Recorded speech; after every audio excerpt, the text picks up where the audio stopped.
Hi, everybody. I'm Al Bernstein. Happy to welcome you to Country Box number 36. I am delighted to be making my maiden voyage here on Country Box, where we provide you with not only great boxing action, but music as well. And, of course, while I am making my maiden voyage, this gentleman is not. Albert Haynesworth here with Country Box, where you are a staple. He, of course, the man of two all-pro teams and a brilliant career at Tennessee and the Tennessee Titans. It is a delight to be here with you. Thanks for being with me. I feel like the old guy. I'm the old guy. I've watched you for years. Whoever thought I'd be able to commentate with Al Bernstein? I never thought that. Well, I'm delighted that you're here, Albert, and happy that we're able to share this Country Box show. Tonight is going to be a kind of an interesting night, I think, because we have in our main event similar storylines in a way, because Isaac Carbonell taking on William Langston in a light heavyweight matchup for the World Boxing Bureau Championship.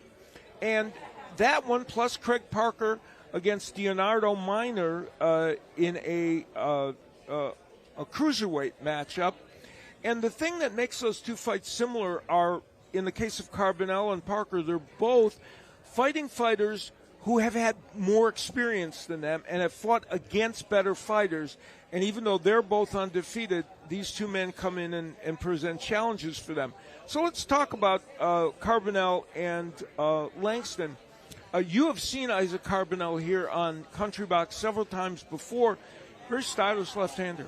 He's a very powerful boxer. I mean, he throws his punches with authority.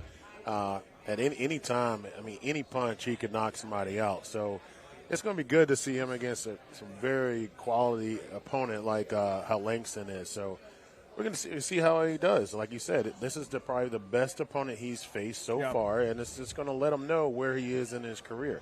If he finishes him early, hey, I mean, put some bigger fighters in front of him. Yeah, it's going to be a challenge for sure. Langston, who is 13-4-1, has been in against some very good fighters. Khalil Coe, who has made his way up through the ranks in the light heavyweight division and soon could be fighting for a world title. He fought him to a standstill, even though he lost a decision against him. And his quality of his opposition has been excellent. And so we anticipate. Oh, and by the way, those two fought each other in the Team Combat League, where you fight only one round against each other. And guess what? They fought to a draw. So we're going to see it on here. Yeah, that tells us pretty much how close that matchup is.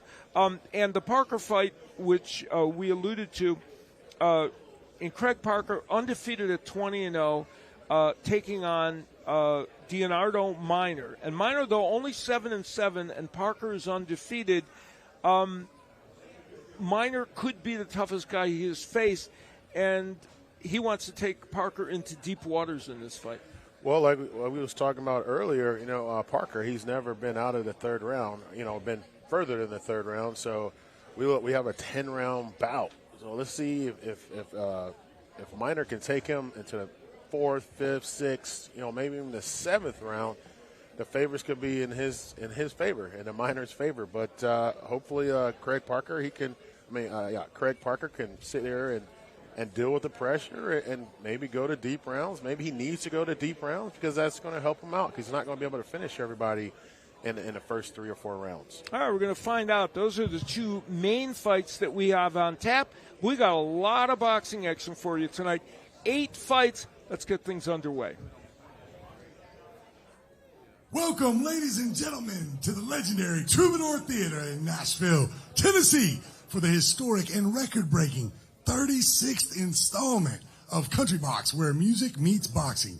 Presented to you by Jimmy Adams Promotions. We want to welcome our newest viewers watching us on Triller TV and on Country Box YouTube and CountryBox247.com. For everything Country Box, including schedules, videos, and news, make sure you check out CountryBox247.com. Tonight's broadcast is brought to you in part by Dr. David Roach Dentistry. But folks, before the fight starts, we want to welcome to the stage a true son of country music. This singer-songwriter brings grit, heart, and powerful storytelling to your ears. known for his powerful vocals and incredible guitar playing. Give it up for the one and only Robbie Cockrell.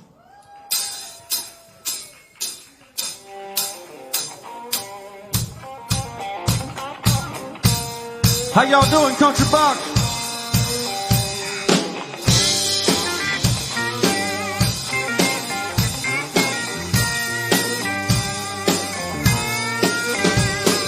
Guitars ring in the dead of night, sings the blues, sounds so right, makes you homesick.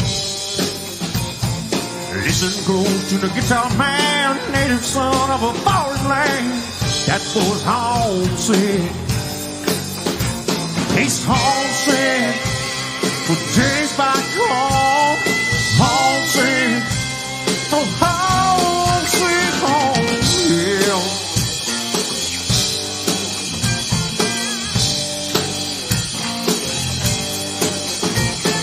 Where were you in '69, smoking dope and drinking wine, just an outlaw? Just a drum beats an old refrain, beats your pain, pounds your brain like a buzz saw. He's homesick for days back home, homesick for home, sweet home, yeah. I'll get to man.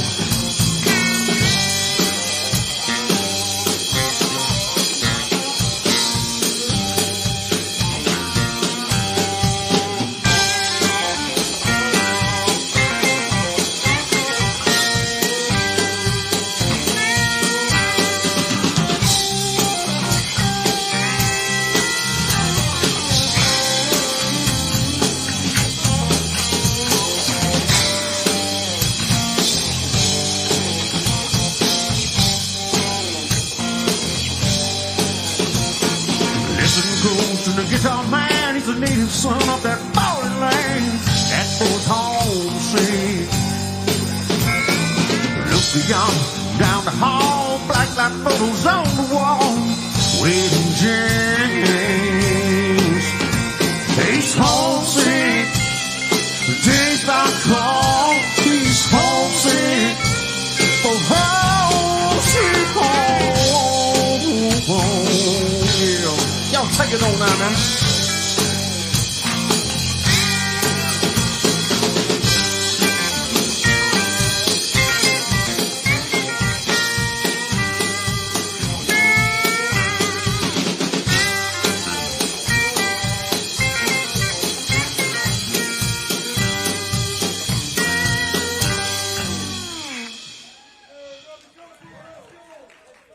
Thank you. What an honor to be up here in Troubadour with you tonight. I'm going to do you an original song now, one off my last album.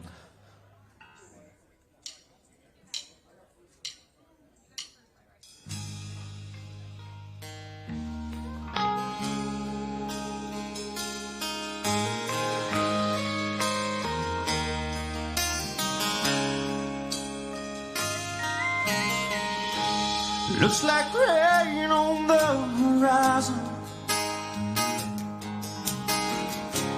Man, I sure do wish it would. 'Cause these dusty fields that I've been plowing could use it if it would.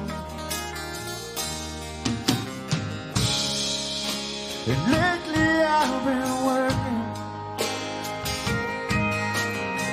a whole lot more than I've been home. And I think this love of ours could use a little storm. So come on, rain, close all the doors, pull down the shade.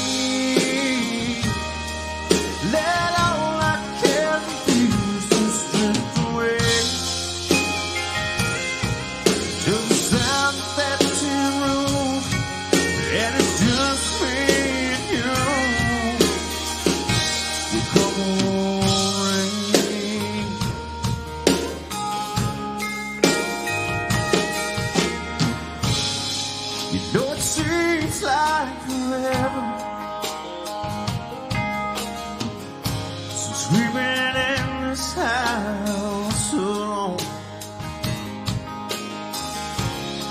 Let the time we spent together,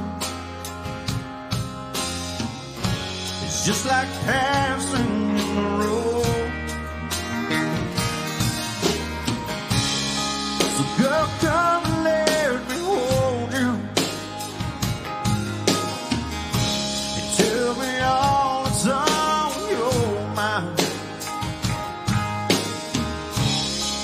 We can let you on this plane and just make up for lost time. So come on, babe, close all the doors, pull down the shade. Let all our hesitations slip away till the sound of that tin room, and it's just me and you. Well, you know this time don't come often, and I'm sure that she will when they do. And there's so many times I'd long to hold you. What's that I hear on that tin roof?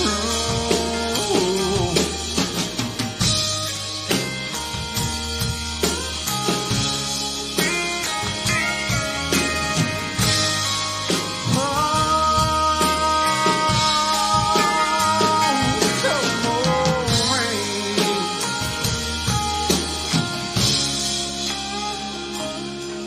Oh, come on, rain.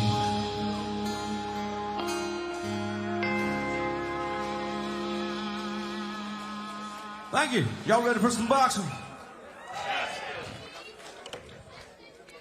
So, Robbie Cockrell with another great set, and we have some more boxing action for you. And I'm pretty confident this one's going to go a little bit longer than the first two. Drew Lewis King taking on Robert Montgomery.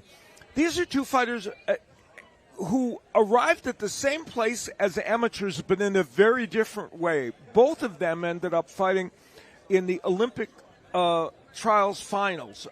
King did it in 2019 for the 2020 Olympics, and Robert Montgomery did it for the 2024 Olympics. But for Montgomery, he only fought 8 amateur fights over about an 8-year period, or 27 fights over about an 8 or 12-year period. And for King, he was very active all the way and got to the finals. And now King is 1-0 as a pro, and here we have Montgomery making his pro debut. And Albert, he's making his pro debut at age 37, which even with that amateur experience and what a high level he is a leap of faith. It is, we might see a little bit of ring rust, but hopefully he can just feel his way out. And, I mean, not that he want to feel his way out against a guy like King, but he can feel his way out, and it's going to be a good match. Yeah, King is a very, very aggressive fighter who will probably want to start fast because of Montgomery, who hasn't had an amateur fight since 2022 when he had his last amateur fight. So we have two men who are on the cusp of going to the Olympics, now battling as professionals, and they are going to fight as pros right now in the ring. Let's go to JT Conway. All right, ladies and gentlemen, it's time for fight number 3. But before we get into that, I would be remiss if I did not introduce our star-studded commentary cast. Right now, we have NFL legend Albert Haynesworth in the building. And right beside him, a man I am so excited to be working with tonight, just joining our Country Box team, a legend in the boxing world, Boxing Hall of Famer Al Bernstein.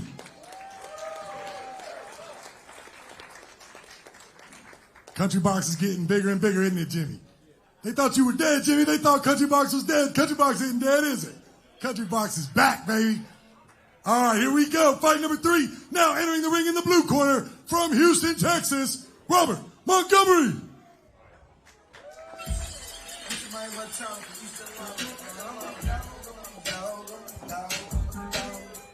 Every dog, every day, man. You know I'm not a dog. So ice entertainment. So ice, baby. Yeah. Great, baby.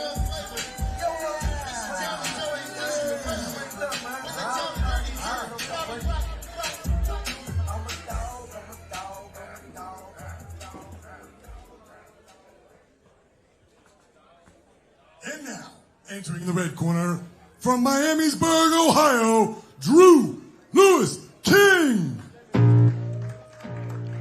Drew Lewis King coming in here with a 42-8 amateur record, and I mentioned he came up just one fight short of going to the Olympics.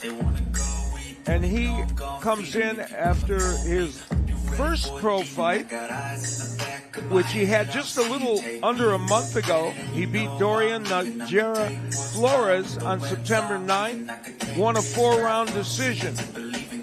He had a hand injury in the Olympic trials that hampered him a little bit. And when you look at these two men, we mentioned that Montgomery at 37 making his pro debut, so he's older. The dimensions of them are similar in other respects. So we'll see how Montgomery deals with this situation of turning pro so late, and whether Drew Lewis King can put the kind of pressure on him that he wants to put on him. All right, folks, our next fight of the evening is scheduled for 4 rounds in the middleweight division, presented to you by Jimmy Adams Promotions. Introducing first, fighting out of the blue corner, he weighed in at 159 pounds, making his pro debut right here at Country Box, fighting out of Houston, Texas. Please welcome Robert Montgomery.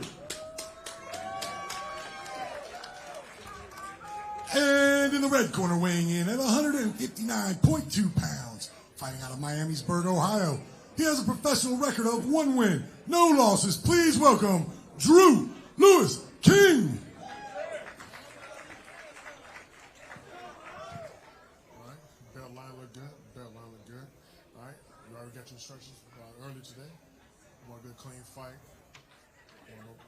Want you guys to no low blow, nothing behind the head. Any questions? All right, touch gloves. Go back to the corner, let it go. Fight number 3, here we go, folks. We kick things off in this 4-rounder between these two middleweights. Left-hander Robert Montgomery against Drew Lewis King. King said he would put the pressure on early against Montgomery. They understand he's been inactive. Montgomery was in the Army for 4 years, starting in 2009. And after he got out, he actually managed fighters, so he was on the business side of things. And this first round, an important one for him for sure. Yeah, you can tell like Montgomery wants to come out and not be, I would say, bullied. He wants to show that he doesn't have any ring rust and, doing what he needs to do against his young, talented fighter. Montgomery showing us some hand speed. And again, both these men got to the highest level of amateur boxing, so you would expect them to have a pretty good skill set. King has a good overhand right, and he just tried it a moment ago. I can tell. Like I want to say that King might want to make it a little dirtier, like he is. I mean, make it a little nastier. Yeah, he's going to want to get on the inside for sure. As you can see, he needs to get it rough and rowdy and really put that, make Montgomery's age show on him. Nice uppercut on the inside, but Montgomery coming back. And you see the hand speed of Robert Montgomery. He was that way in the amateurs. He could reel off combinations, and he's doing it right now against King.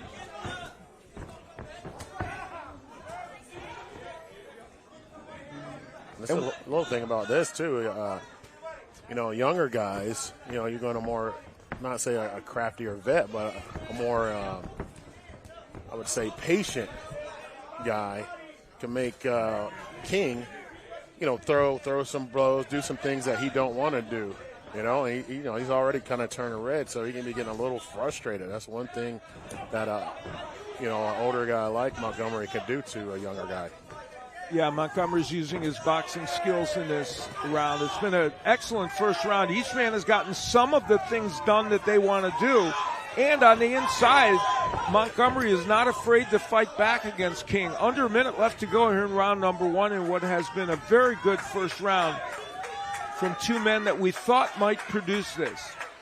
And the crowd here at the Troubadour shows its appreciation. Half minute left to go in round number 1. You know, the one thing is like you're seeing King is definitely applying the pressure right now. And you know, Montgomery, he's going to have to keep backing up, kind of like, you know, setting his combinations like he was doing earlier. Good left hook by King. Montgomery has shown hand speed and the ability to land in a counterpunching and forward process as well. And King put on good pressure during round number 1. So excellent first round. And this was some of the work that Montgomery did earlier in the round, where he just was able to land at will against King, and then King came back with pressure later in the round. Right now you could see like how good that Montgomery's doing, and he's really put a knot over King's eye, and he has a nice under his eye as well. So there's been some good action and some good combination play between both fighters. It's a good style matchup between the two of them, and the amateur pedigree of both men are coming to the forefront. Scheduled for 4, 1 in the books, a very close round that could have gone either way. Yeah, that'll be interesting to see how the judges score this first round. And for Montgomery, who, as we mentioned, hasn't fought since 2022, that was not an easy first round to get through, but he showed a lot of grit and plenty of skill there, and King did his part with some aggressive fighting. So we head into round number 2. Drew Lewis King in the black trunks with the gold stripe. In his second pro fight, Robert Montgomery making his pro debut, the 37-year-old from Houston, Texas. Good hook on the inside by Montgomery as King continues to try and make it a dogfight on the inside. And Montgomery throwing excellent combinations, including that right hook. This is it's a true fight right here. You see Montgomery is definitely landing some nice combinations that's really getting to King. You can see the nice whelp over his eye. But right now, Montgomery, he can't get tired. You know, at 37 years old, he got a young guy that just keeps pounding on him. King going to the body to try and make that a factor, which isn't always the case in a 4-round fight, but it could help in this case. And Montgomery's still fighting, but now off the ropes. And King is making this the kind of fight he wants, even though Montgomery's doing some excellent work. I think what you can see right now is Montgomery's getting a little tired, and that's why he's like kind of laying on the ropes. You know, this is a totally different story. Maybe he wants to rope and dope him a little bit, but I don't know. King is starting to take over this second round. The body work of Drew Lewis King, excellent. Now he's landing the hooks upstairs. And the pressure of King starting to make a big difference in this fight. A very tough assignment for Robert Montgomery in his first professional fight. And right now, he's struggling. A minute left to go here in round number 1. Dwayne Edwards deals with the mouthpiece issue, and Drew Lewis King senses that he's got the upper hand. Also, one thing to see, like Montgomery is cut, and he has a nice bleeding cut over his eye. We'll find out if that came from a punch or a clash of heads. They've been battling on the inside. Nice hook by Montgomery.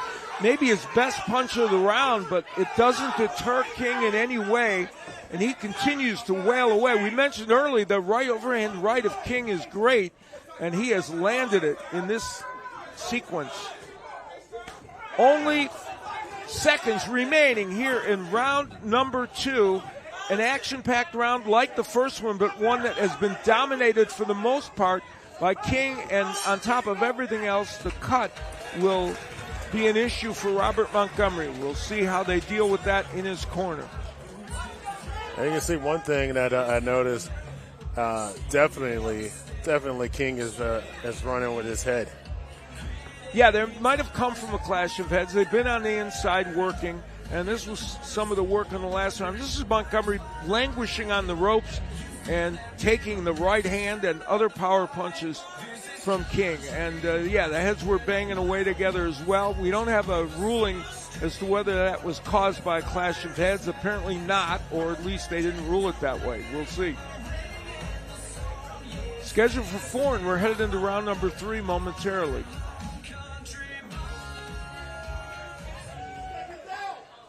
King to win this, he got to keep that pressure on for Montgomery to win this. He's gonna have to keep him off of him, and keep going for him. We head into round number 3, and Robert Montgomery, the 37-year-old, making his pro debut, a fine amateur who made it to the Olympic trials finals, as did Drew Lewis King, who is 1-0 as a pro and is putting on the pressure as he did in round 2, and that's a nice right hand by King. And he's cutting off the ring and pushing him to the ropes constantly.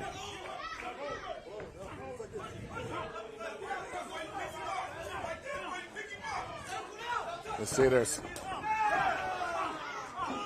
Montgomery showing again the hand speed that he's capable of, and he's getting off the ropes a little bit better. So some signs of offensive life from Robert Montgomery, but can he keep King off him? That's the one thing that he has to do. He has to make it dirty. He has to get into him for King to win this. I mean, this is something King doesn't want. But from boxing outside, I don't think that's a good advantage for King. No, he's closing the distance for the most part, but Montgomery has been able to land some pretty good shots from distance. It's a great body shot by King.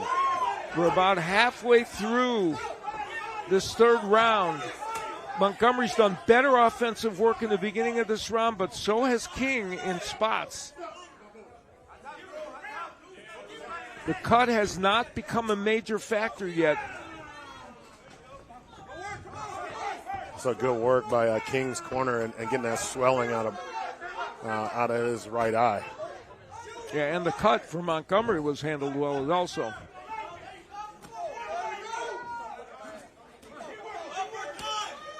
King working on the inside. And Montgomery chopping away with his right hook as well. This is not the terrain Montgomery wants, but he is doing some good work in there. But if you fight this way the whole time, King is certainly going to get the advantage, and he's getting it right now. Yes, he is. I say Montgomery is maybe gassed out, but he's still going to keep fighting. After a good start to this round, Robert Montgomery is having his issues right now. Yeah, he's staying on the rope, and that's where King gets to land a lot of it and doing a lot of damage. If we try to keep him in the middle of the ring, it'll be a totally different. Yeah, I don't know if he can. Yeah, I mean, he's tired. You can tell. Yeah, I mean, it's tough. And the pressure of King. King's a good pressure fighter. Good right hand by right hook by Montgomery, but King doing the vast majority of the work in what has been an extraordinarily entertaining middleweight fight between these two men with very good amateur pedigrees early in their pro career. And this is an example of what we've seen in the last round and a half. Good work on the inside by King, and even when he can land a right hook, Montgomery, King just walks through it. Yeah, he just keeps going. I can tell he has a very nice chin because he's been hit with some very good shots. So right now it's just going to be interesting to see how Montgomery can come out and like finish this fight, and also if King can just continue that pressure and keep beating down on Montgomery. Both men with nicks on their eyes, and corner work in both cases has been good to keep that at bay, and that cut on the right eye of King is a nasty one. So we'll see. There's only one round left to go. The final round in this 4-rounder between Drew Lewis King in the black trunks with the gold and Robert Montgomery in the all black trunks. You see, like Montgomery's coming out with some good jabs, keeping King at bay. And, that's what he really needs to do. He needs to get off the ropes. That's what King wants to pound him on the ropes, because that's where he's getting most of his points. Montgomery using the jab more, which he did early in the fight in the first round, but has not been able to use that weapon effectively. And Montgomery kind of working Dwayne Edwards a little, saying these tactics are a little rough by King. Left hook by King. And I think Montgomery's also worried about the use of the head by Julius King. He's using that head, like he's trying to keep his chin down, but he's using his head a lot. Right hand on the inside by King, and plenty of this is caused by punches as well, as he continues to land the right hand. And Montgomery just has not been able to keep him off. Tremendous uppercut by Montgomery that did not stop King at all. Yeah, he has that bullish mentality. He's going to keep coming no matter how hard he gets hit.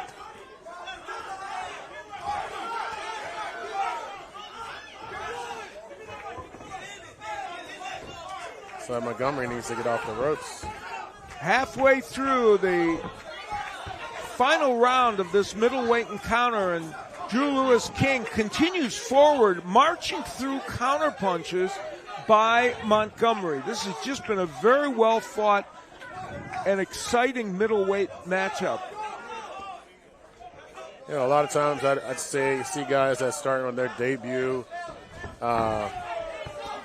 and to be honest, man, Montgomery, if he had started earlier, gosh, I like the way he fights.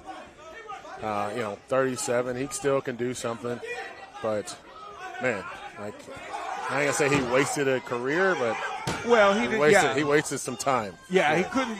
There were a lot of factors that made it hard for him to get into the sport in the pro ranks, but his goal was the Olympics. He didn't get there, and right now he drew a tough matchup in his first pro fight. A half minute left to go in round number 4, and Drew Lewis King has changed this fight in the last 2.5 to 3 rounds. And just seconds left to go in what has been an entertaining and excellent middleweight matchup. Definitely got his money's worth here. Tremendous fight. Both men did excellent work in the course of that fight. For Drew Lewis King, the 26-year-old from Miamisburg, Ohio, who is very popular in the Dayton area, and we understand why from this fight. He's got a fan-friendly style, and this was part of the pressure that he put on Robert Montgomery throughout. King loved basketball. He played a lot of basketball in high school, but he realized at age 21 that boxing was the sport for him, got involved in it, and that was the one that he stuck with. And for Robert Montgomery, the 37-year-old, who spread out 27 amateur fights over an 8-year period before losing in the Olympic qualifier, had been in the Army for 5 years from 2019, managed fighters. So his journey led him to a later start in the sport. And what we saw here tonight, Albert, was two men who have very good skills in the sport of boxing. Oh, absolutely! Like this could have been a fight for like one of the 6th or 7th fight of their career. Maybe 10th. Exactly. You don't expect this to be the second and the first fight, and they're fighting like this. Yeah, this was a tough assignment for both men, really, because for King, even to draw Montgomery in his second fight, was difficult. But he managed to, we think, the way it appears to us, though the judges may have a different idea, King, while round 1 was very, very close and could have easily have gone to Montgomery, it's kind of hard to see rounds 2, 3, and 4 not going for King, but we'll have to see what the judges said. Despite the fact that King dominated most of the second part of this fight, it's not impossible for Montgomery to have won that second round and make it a draw, but unlikely. Yeah, it's just definitely possible because he was the more flasher. Early in the round, he did very well. Yeah, early in the round he looked pretty good. And then in the first round, I thought it was I thought it was a little bit more Montgomery because the way he was just sticking and his punches were landing cleanly. And, you could see how King wanted to kind of make it dirty. Yeah, But, King came back in that round and did good offensive work, but was it enough? Well, we're going to find out in just a moment what the judges had to say. Let's go to Mr. Conway. Ladies and gentlemen, how was that for a fight? Let's give it up for both of these fighters. I think we got an early contender for fight of the night on our hands. Great job of both of these warriors. All right, this fight went to the scorecards. Terry Hogan had it 39-37. David Hudson had it 39-37. And Danny McGrew had it 39-38. All for your winner by unanimous decision. Drew Louis King.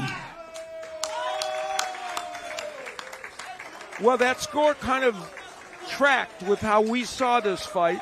It was a superb effort by both these men, and really, for Robert Montgomery, credit at age 37 for taking on this tough a match in the beginning part of his career at that age, and also credit to Drew Louis King as well for getting the job done. I think there were so many levels to that fight that are fascinating, and one of the things to me is the fact that really both men distinguished themselves in that fight. Oh yeah, I absolutely did. There's no disappointment on either side. So we love to see that and love to see them back. And coming up, we've got Kobe Khalil Williams against Jason Velez in a fight that really should be an interesting one. Velez, a veteran at 37 who was once a challenger for a featherweight title, and Khalil Williams, a young fighter who is 5-1 and at this juncture, or 6-1 with 5 KOs, and at this juncture is going to test himself against the veteran. Velez has had a string of fights that haven't gone just the way he wants them to, but nonetheless, we'll see how it plays out. And let's go up to Mr. Conway. All right, ladies and gentlemen, we had 2 quick knockouts. We had a 4-round absolute banger. Who knows what's in store for fight number 4? Let's find out. Now, entering the ring in the blue corner from Puerto Rico, Jason Velez.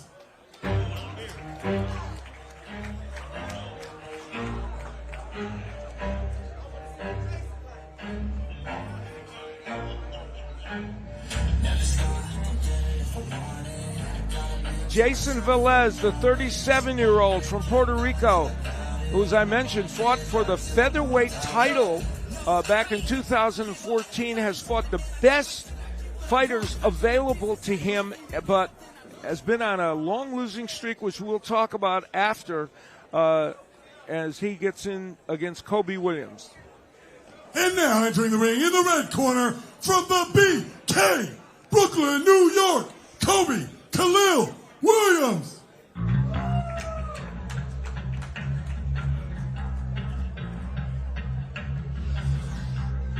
Kobe Khalil Williams coming in with that 6-1 record, a 26-year-old who is trained by Yoel Judah, the father of Zab Judah, who of course also trains many other excellent professionals. He comes in off a fight in which he got a first-round knockout win over Juan Carlos Pena. This is his 3rd fight on Country Rocks, and here are the numbers. I mentioned Velez, a veteran at 37, a veteran who has had some tough times, and the other numbers are similar, but of course he's the older fighter in this matchup, and we'll see how it all plays itself out. Let's go to JT Conway. All right, folks, our next big fight of the evening is scheduled for 6 rounds in the super lightweight division, brought to you by Jimmy Adams Promotions. And before we get started, Jimmy Adams himself would like to say hi to Miss Nancy Jones. George Jones as well. She's in the house with us tonight. How you doing, ma'am? George Jones, an absolute legend. His wife, Nancy Jones, with us tonight. All right, folks, introducing first, fighting out of the blue corner. He's a veteran of 50 professional fights. He weighed in at 133 pounds. From Puerto Rico, please welcome Jason Velez. And in the red corner, he weighed in at a trim and ready 132.4 pounds. His record, 6 wins, 1 defeat, with 5 of his wins coming by way of thunderous knockout from the BK Brooklyn, New York, Kobe Khalil Williams. Bell is looking hot. Yours is good. All right, got your instructions already. All right, this is my command all time. Protect yourself at all times, right? I'm a good, clean fight. Touch gloves, let it go. Fight number 4 underway.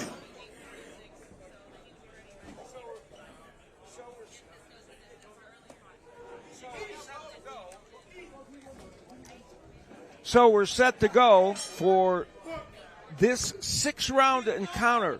Jason Velez, who has come in here, believe it or not, with an 11-fight losing streak. However, he has been put in against top prospects whose combined record, 172, 27, and 5. So he's fought tough, young fighters and has been now kind of the gatekeeper for them.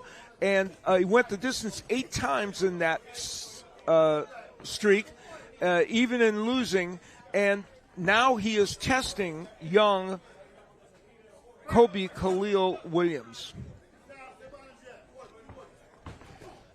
It's good. As you can see, like I've seen Kobe Khalil Williams, 3 times here at Country Box. He's a very young, exciting fighter. He's very talented. But I think this is, of course, going to be his very big test to see if they can keep pushing him to go further. Williams, a left-hander with good power in that left-hander. We saw the straight left hand a moment ago. His only loss is against Nicholas Isaac, who he beat in the amateurs. But Isaac is a naturally bigger fighter, and when they fought at the pros, he admits that the strength of Isaac was difficult for him, and he did lose a decision to him. But he understands that, and he wants to come back strong from it. Good body work by Williams and a good straight left hand. But Velez, who has a good overhand right, and in his day did a lot of damage with it, lands one there.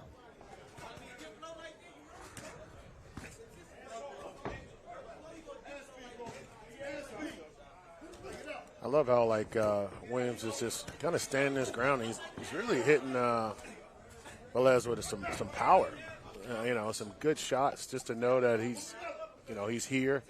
I'm sure he's watched a lot of film on Velez and wants to show him that he's a real deal. In fact, he did, and he watched him both in his great days as a younger fighter and more recently to see where he's at currently. And he's done a good job offensively with Velez kind of hanging in there, as he has in many of these fights in recent times. Only a half minute left here in round number 1. It's been a good round for Williams. Was hanging in there and landing some good offense himself. But again, the straight left hand, which we just saw, big weapon for Khalil Williams.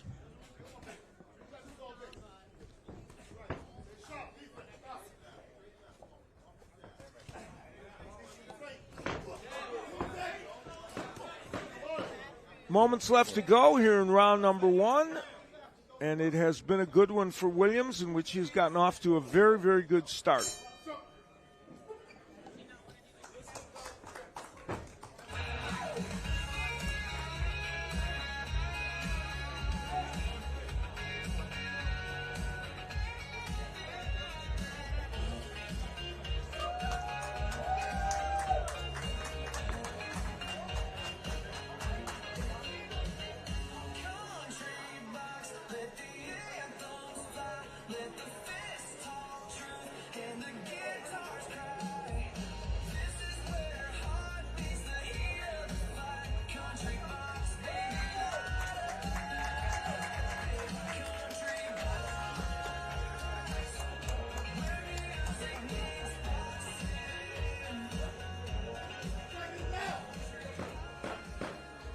We head into round number 2. Velez, I mentioned that he fought for a world title. He had a draw against Evgeny Gradovich that easily could have been a decision for him in 2014 for the IBF featherweight title, has fought the best in and around those divisions. Oscar Valdez, Juan Manuel Lopez, Rene Alvarado, Joseph Diaz, many great fighters. But this version of Jason Velez, somebody who is just trying to make his way against these young fighters. And right now he's facing a lot of fire from Khalil Williams, who is doing a great job offensively.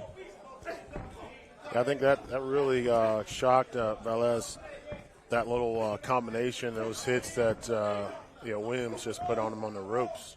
I mean, just to see his face now he's kind of gathering himself. Yeah, Velez landed a left hook and a couple of little right hands on the inside to fire back and at least keep Williams at bay for a moment or two. And a nice right hand by Velez.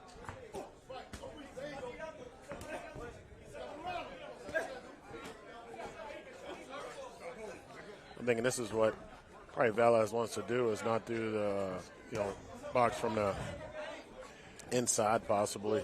Yeah, I'd like to be in the inside. Nice right hand by Velez, which, as we pointed out, he has. Williams can't fight on the inside, though. He's capable of it, and he's done it very well in this fight. But from distance, it's definitely a Williams fight. And the uppercut from Williams gets through.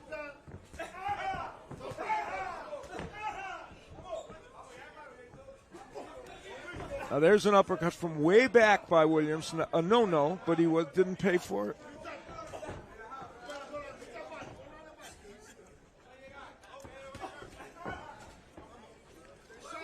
Yeah, he's gonna. You see, like Velez, he's figured Williams out a little bit. He slowed him down a little bit. We don't see like the popping off. Well, unlike we just saw there, but we don't see as many combinations as Williams was putting together in the first round. Now it feels like Velez is kind of figuring him out just a tad bit to slow him down. Well, Velez, after a bad start in this round, came back a bit, and in the last minute and a half has at least been offensive-minded. Good body work by Williams. Run, a minute left to go here in round number 2 in the 6-rounder, and Velez gets in a nice sneaky right hand. This fight has turned into a very good action fight here in round number 2. Yeah, Velez has definitely made it more even this and round. Velez is fighting at a weight now that's way up from where he originally fought, but you can see his offensive skills are still there. And he's shown this in spots in all these recent fights, even though he's not come out the victor, and he just landed a good left hand. So a very good second round overall. Both men doing good offensive work. I think that was a great round for Velez. He definitely had a 180 in there, and still like to know what Mr. Judah is telling Williams right now. Well, he certainly wants him to. I think he might want him to stay on the outside. Now, this is early in the round where Williams was doing pretty good work, even though some of those were slipped. And he had Velez on the ropes, and he was landing. Not all these were getting through, but some were. And there was a lot of pressure, but then Velez came back in the round and did some good work of his own. And what we saw in round 2 is exactly why people keep calling Jason Velez to come and fight their prospects. I could definitely see it, because at first I didn't think it was going to be much. Now, he's definitely made it into a fight, and he sees that Williams not just going to walk through him. Well, in 8 of those 11 losses, he's gone the distance with some very good fighters. And as I mentioned, the overall record of all those fighters is pretty astonishing. 4 of them were undefeated. So he's a fighter capable of producing rounds like that. At 37, his problem has been producing enough rounds to win fights. Well, we're into round number 3. Now, this one is scheduled for 6.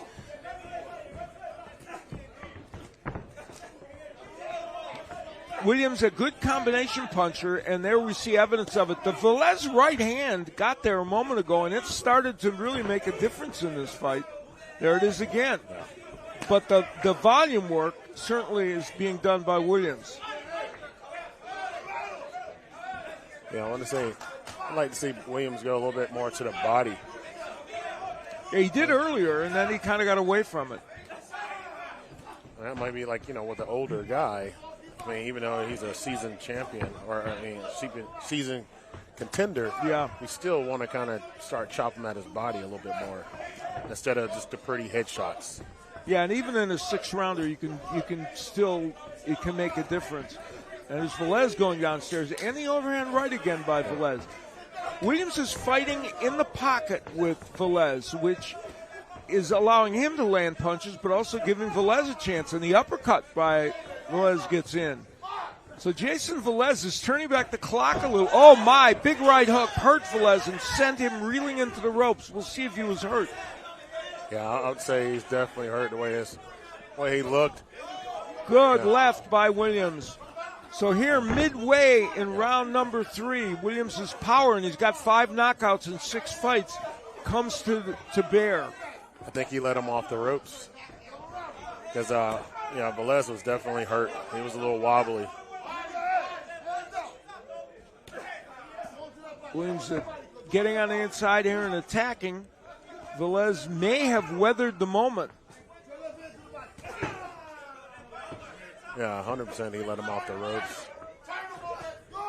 Good body work there by Williams. And a nice right hook by Williams. The right hook that hurt Velez earlier in this round. That power may start to be coming to the forefront for Khalil Williams, who is by nature a knockout puncher with 5 stoppages in 6 fights. Final moments of round number 3 in this super lightweight encounter that's been so entertaining.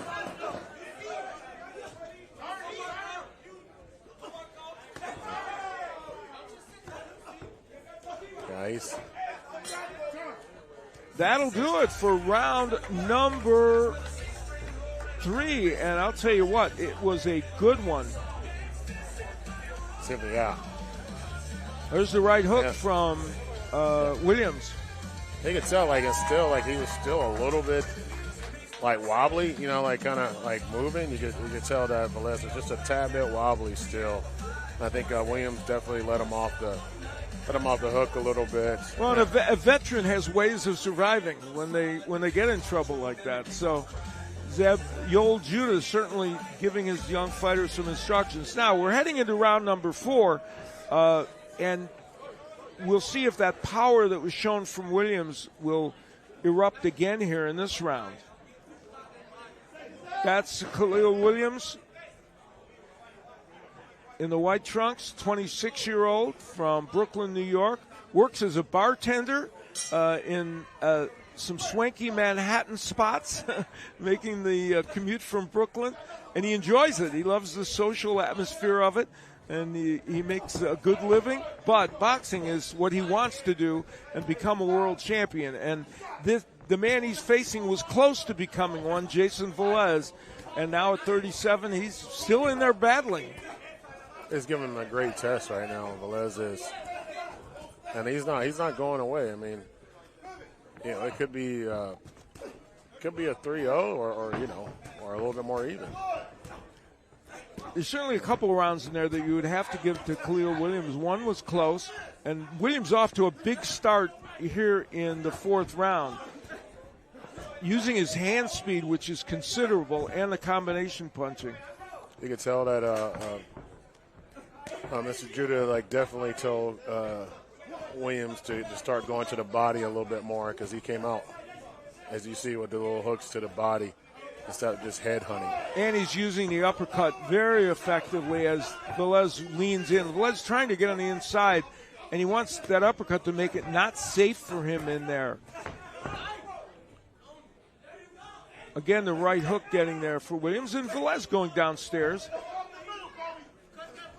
and using his own uppercut. Velez 30-19-1, and I mentioned he's on this 11-fight losing streak, but in it he has had moments like he's had in this fight where he distinguishes himself, just not enough of them to win decisions.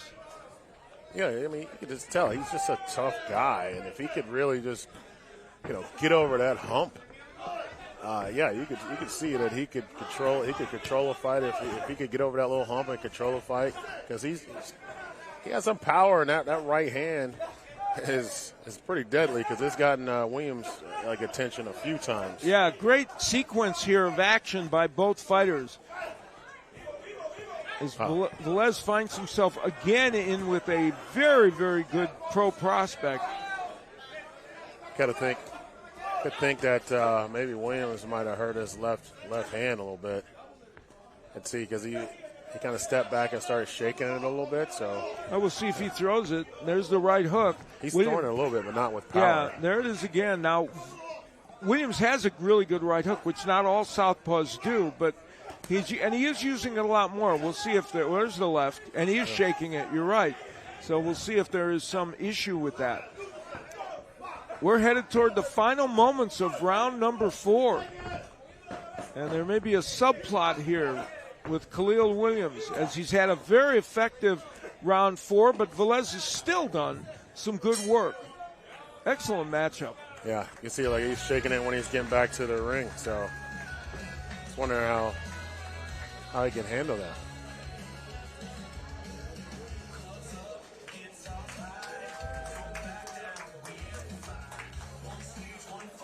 This is something big in his young career. If he has hurt his hand, to see how he can actually handle, he got 2 more rounds, how he can handle a pressure fighter, a good fighter, or probably the best fighter he's ever faced, and how he can box him kind of with one hand pretty much. You saw him lift the hand and then kind of put it down and sigh with a kind of an exasperated look on his face. We'll see what that meant, if anything. We head into round 5, and as we speculate on whether Khalil Williams has an issue with the left hand, we'll find out, number 1, how much he throws it in this round and whether Velez can capitalize on it. We head into round number 5, again scheduled for 6.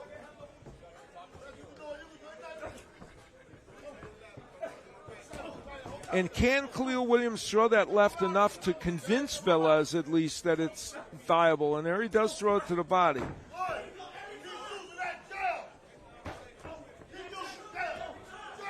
And, of course, the jab of Williams continues to be effective. He's throwing that left hand not with as much conviction as before, but, there was a beauty. But he's doing it enough to keep Velez from really taking advantage. Yeah, he is. Velez lands the left hand. Big beginning to this round for Williams. Whatever the status of that left hand, he has used his right hook and his jab in a big way and then lands yet another right hook.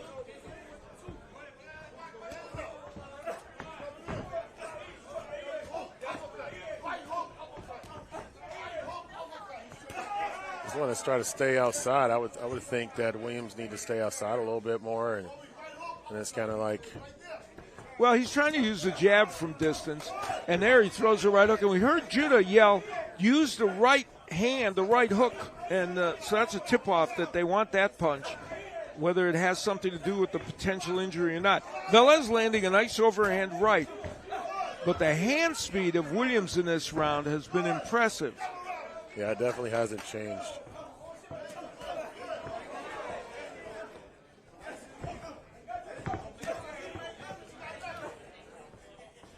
A minute left to go or so in this 5th round, the penultimate round in this 6-rounder, and this has been a very entertaining fight. Velez lands a right, but there's that omnipresent right hook of Khalil Williams.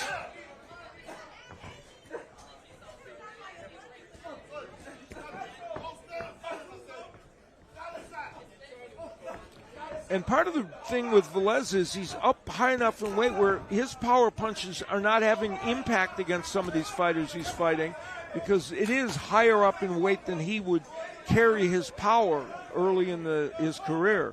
What's the normal weight class that Velez would? Well, he would be a featherweight and below, and we're now at super lightweight. So that was his best weight.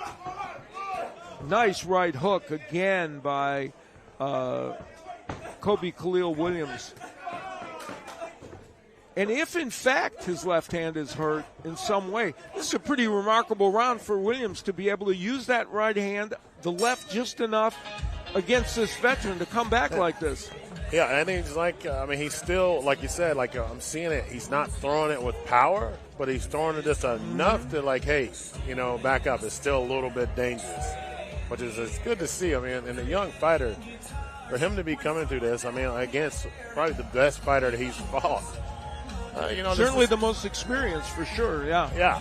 This is a great look. And you can tell him he's shaking it right now in the corner. And for Velez, the 37-year-old, here's what this demonstrates about the sport that sometimes people don't recognize. Here's this veteran on a big losing streak, coming in to test all these people. Is he quitting in this fight? Under no circumstances. He is heading into this final round.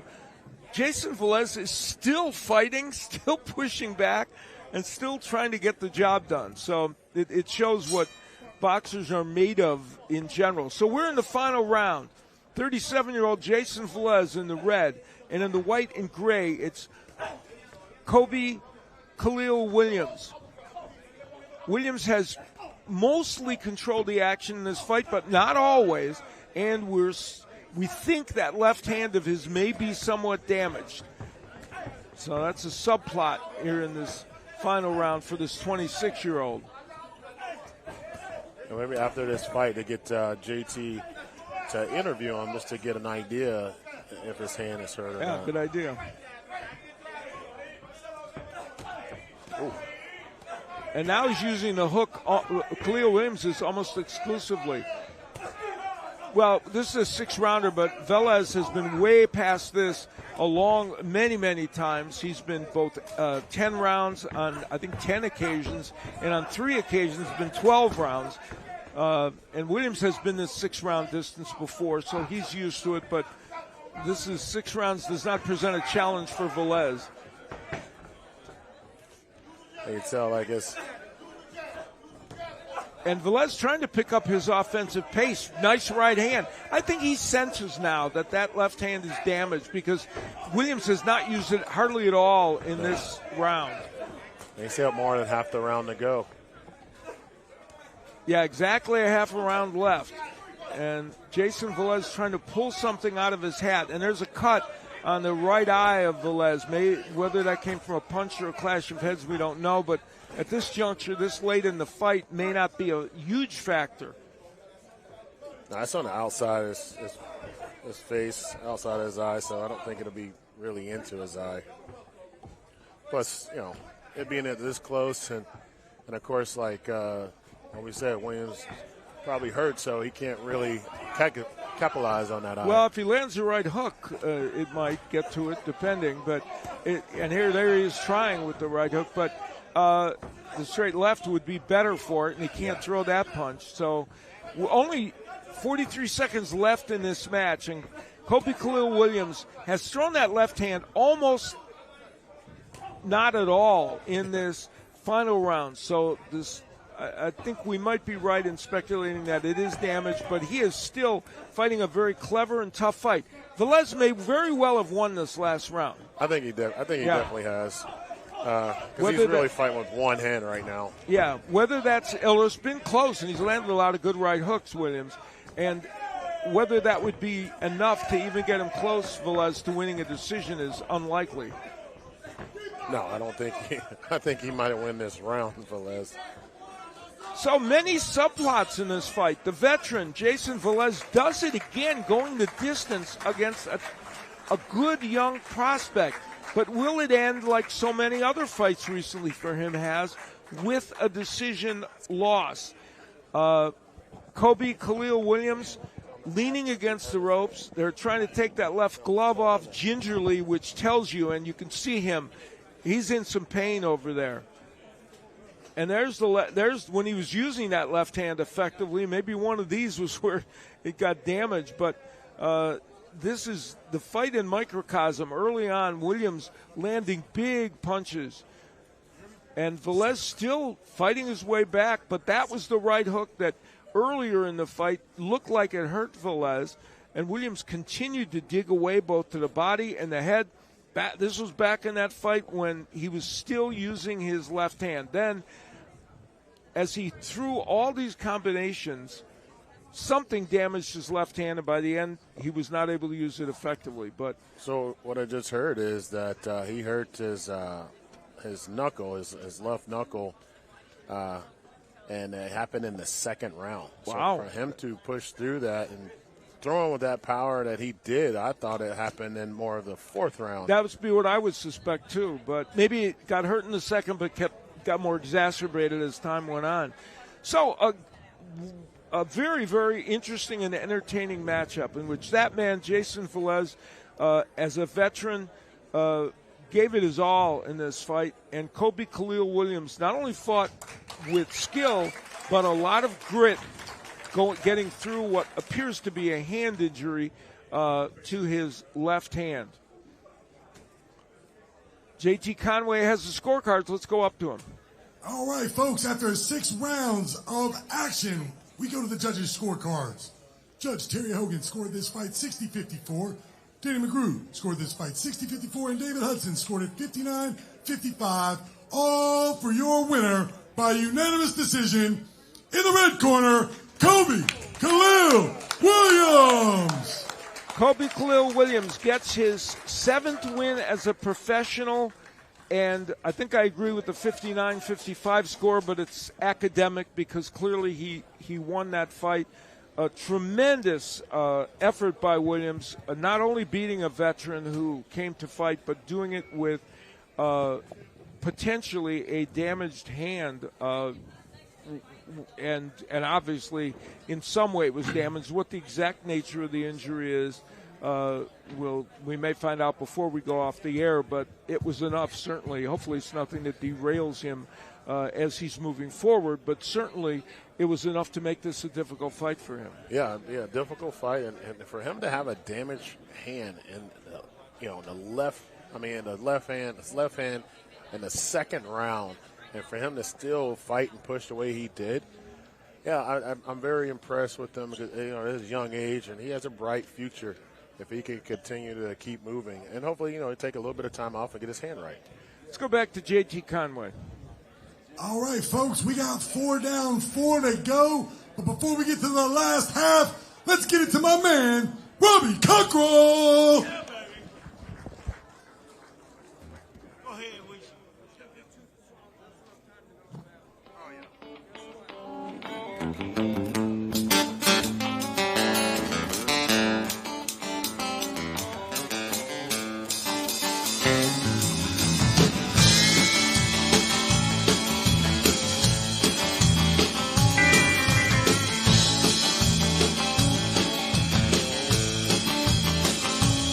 Well, you got my number. You got my name. So why don't you call me Little Loudon?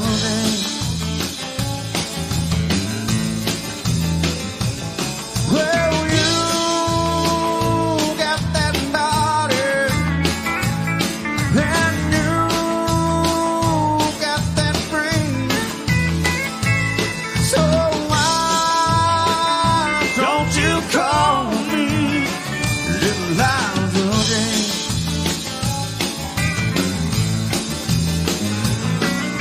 Well, girl, I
you to stay here with me.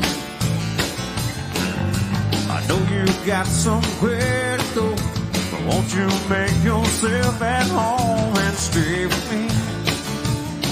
And don't you ever leave. Lay down beside me, come rest here in my arms. Don't you think you want someone to talk to? Lay down beside me, there's no need to leave so soon. I've been trying all night long just to talk to you. Sun ain't nearly on the rise, we still got the moon and stars above. Underneath the velvet skies, love is all that matters. Won't you stay with me? And don't you ever leave. Lay down beside me, come rest here in my arms. Don't you think you want someone to talk to? Lay down beside me, there's no need to leave so soon. I've been trying all night long just to talk to you.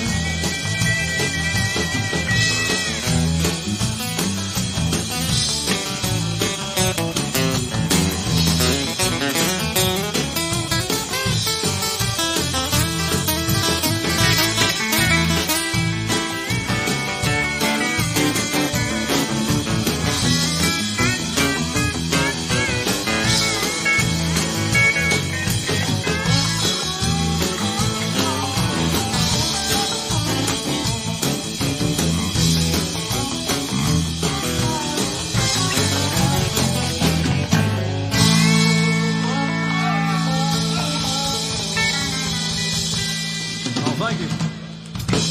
We're going to do you another original song now. A song I wrote called Cheating Side of Town.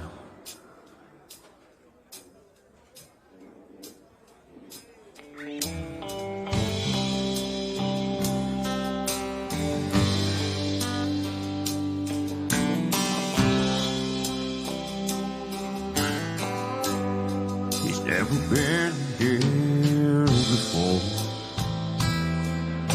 Here he stands at an open door, but afraid to just walk out. Never been in his shoes, he don't quite know what to do or say about the shape he's in. Cold shoulders making empty bones. He can't fan the fire when the flame is gone. But on that cheating side of town, where road throws and bar stools hang around, she sits there quietly pouring whiskey down on the cheating side of town. There's a fire in her heart, and in her eyes he can see the way it glows. And just one touch of her hand could change the ways of this man to a man he swore he'd never be. Though inside he knows it's wrong, her hands would sure be warmer than the ones that left at home. But on that cheating side of town, where road goes and bar stools hang around, they'll sit there quietly pouring whiskey down on the cheating side of town. About the time he thinks that he's too far gone, an old memory in his heart makes him want to go back home and leave that cheating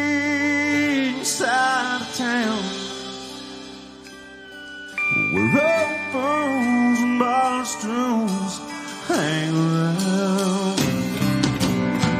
Climb off his bar stool, set that whiskey down, and leave that cheating side of town. And leave that cheating side of town.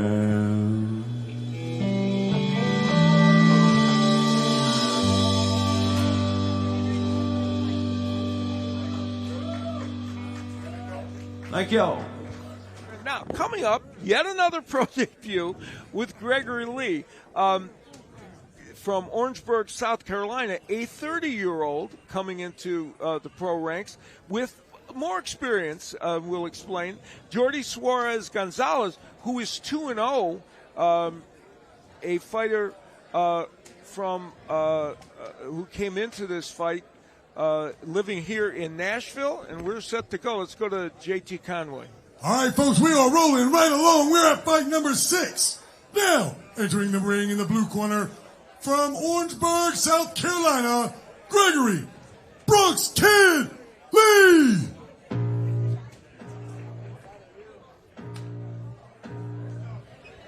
Now, you see Yoel Judah with Gregory Lee. There's a story to this. Judah does not train Gregory Lee. He's trained by Monty Barrett, the former heavyweight contender in South Carolina. But Monty couldn't come today, and they needed someone to work with Gregory Lee in this corner. And here, it's kind of a fascinating story that Yoel Judah, doing this for his former fighter, is stepping in the ring to train Gregory Lee for this evening.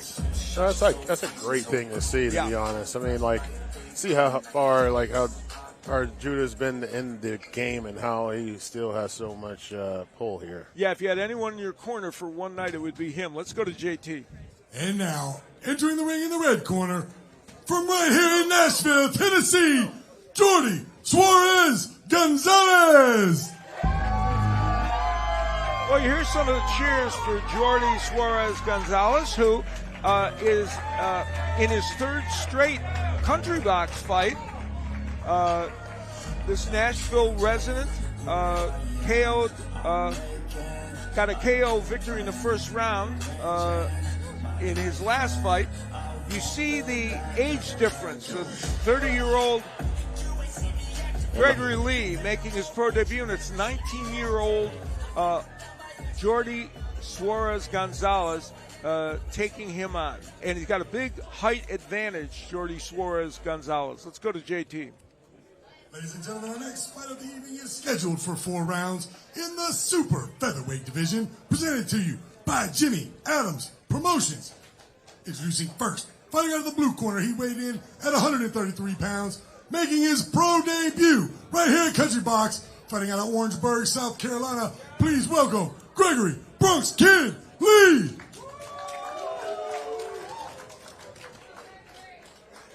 And in the red corner, weighing in at 134.8 pounds, fighting out of Nashville, Tennessee. He has a professional record of 2 wins, no losses, 1 win coming by way of knockout. Keep it going for your boy, Jordi Suarez Gonzalez. All right, belt line look good. The line on this side is good. All right, you got your instructions earlier. This is my command at all time. Protect yourself at all times, okay? You want a good, clean fight. Touch gloves, go back to the corner, and let it go. Now get ready. Let it go. Gregory Lee said he's going to come out smoking, and he actually said yesterday at the weigh-in, I think I can knock him out in the first round. We'll see what happens. Jordi Suarez Gonzalez would probably have another idea. We'll find out. Let's see. Lee had 15 amateur fights. Gonzalez, as we mentioned, 2-0 as a professional, and he had a first-round knockout in his last fight, so he went the other way in his first fight, winning by first-round knockout. You know, I like the way Lee is moving around a little bit. You know, I bet he has an awkward style for Gordy. So. Yeah, the question is whether the height and reach for Gonzalez will be difficult for him at distance. Gonzalez trying to land something big on the inside. He is pressuring Lee. And Lee kind of holding on here early. I think they're only like a pound apart, and so see how compact Lee is. Gonzalez has power, no question. He showed that when he knocked out Deshaun Hunter in his first pro bout. One thing that's going to be tough, though, is like Lee is so short, and like Lee likes to try to get inside, it looks like. The other win for Gonzalez was a 4-round win over Joseph Elzy. And at range, you get the feeling one of those Gonzalez bombs might land, even though Lee is just getting out of the way of them.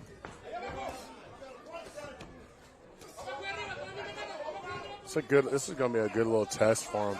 A shorter opponent, a little quick one. One that's not going to let him sit here and extend his arms on him, use his reach advantage.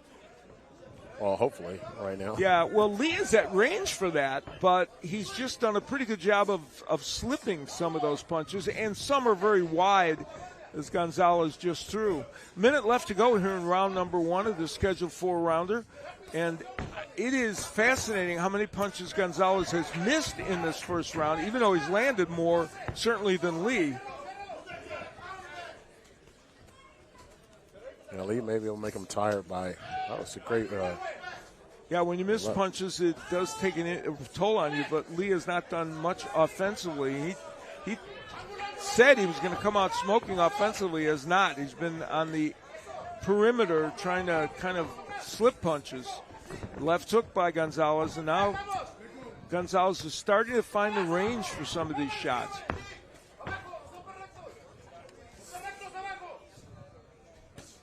And a right hand by Gonzalez, and Lee trying to fight back a little bit, but not really able to get too much done. That Gonzalez got some very long arms. Boy, does he ever at this weight class. And nice right hand gets in, but a counter left hand by Lee. So for Gregory Lee, who works as a mobile mechanic, he's going to try and fix some things in between round 1 and round 2. Well, I mean, he moved around pretty good. Let's see. Yeah. I mean, he didn't. I don't know. Like he didn't take a lot of punishment. Yeah, but most of the big punches were from Gonzalez in that first round. Yeah, I mean, he didn't do too much offensively either. So we'll see. Yeah, he's gonna have to learn how. I mean, I don't know. He's tired, but like he didn't throw, like you said, many punches. So now he's got to switch on the. He's got to kind of switch on the offense. Yeah, if he can, we'll see. But good just for his debut, though. It's a good thing to see, get out of the first round, So we'll see. Well, he learned an important lesson. You're probably not going to go in and get a knockout in your first round. that was what he thought it was going to happen. So maybe now he'll settle in and be able to get some things done. But he was very excited today about his pro debut, so we'll see how he does here in this round. And for Jordi Suarez Gonzalez, now they're both on the inside winging. So Lee is certainly more offensive-minded, that's for sure. Let's see if he can hurt Gonzalez with something. Whole different posture from Gregory Lee. And he's wailing away with that left hand, but Gonzalez still getting some of those punches in. And a left hook by Gonzalez. And another right hand. Gonzalez Lee might be done. He got caught with one of those extended punches from Gonzalez. And a hook again. The left hook has been the primary weapon for Gonzalez in this round, after landing mostly right hands in round 1. Lee holding on, and the 30-year-old in a little bit of trouble right now. Yeah, Lee's hurt. Oh. Dwayne Edwards, the referee. And Lee looks very discouraged at this moment. I think he's very tired. Now he is winging with left hands and hoping maybe one of those will catch Gonzalez, but a big uppercut by Gonzalez and a right. But he's on the outside of those punches, and that's where Gonzalez is going to hurt him.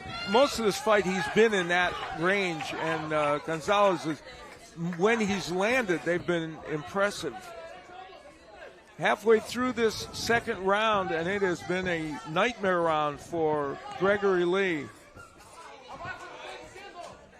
And Jordi Gonzalez making his many fans here in this room very happy right now.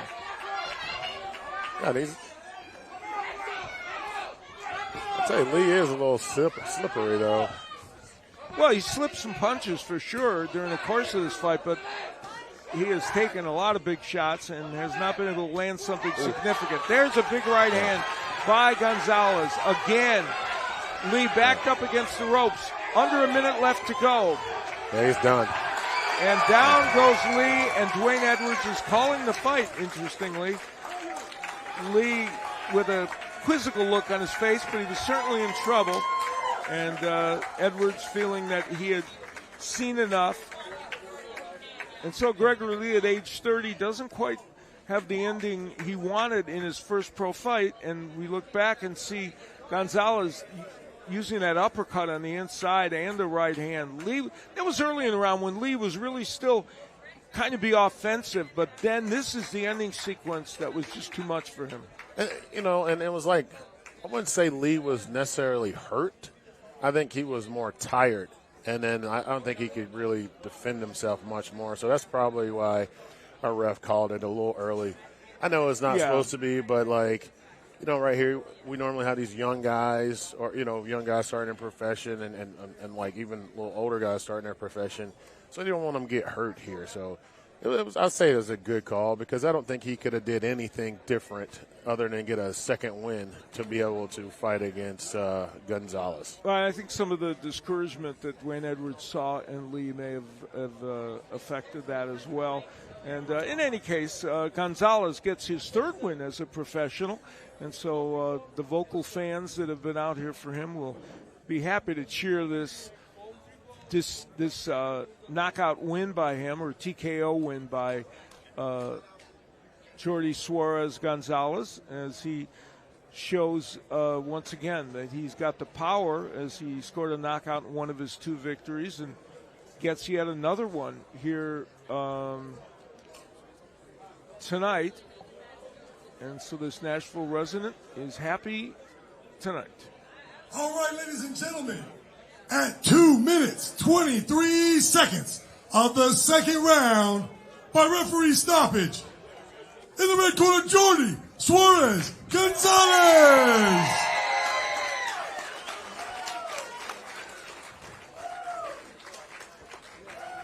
Jordi, if I can, let me grab a minute with you, man. How you feeling right now, brother? Well, before answering any questions, I just want to thank God for. A little nervous? Take your time, man. Take your time. You were thanking God. Let's go there. All right, what else?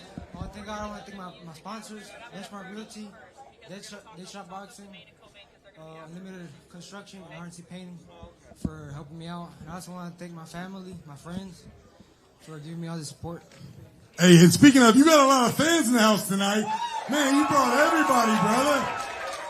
You brought all these fans. After a big fight, you just remembered all your sponsors. Nobody remembers all their sponsors. Thank God first. I think you got a bright future ahead of you, brother. When can we see you fight again? I'm not sure yet, but maybe in a month or so. You're already ready in a month, huh? That's exciting. So you're from here in Nashville, is that right? What side of town did you grow up on? I grew up by Smyrna. Nice. Some of the people in the crowd will want to know, man, you look like a young guy, but you fight like an experienced pro. How old are you?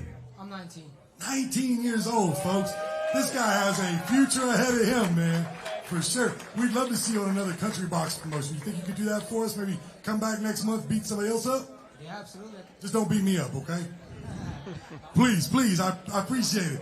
All right, man. Hey, any shout-outs you want to give that camera right there? Maybe give your Instagram, your social media, anything like that? Yeah, well, my social media is Jordi Gonzalez 615. That makes sense. Jordi Gonzalez 615. You heard it here. Go ahead, give him a follow. Anything else you want to say, brother? Ay, mis saludos, mi raza. Que viva México, cabrones! Hey! Viva la Mexico! Let's go! All right. And now back to the two Al's, Albert and Al.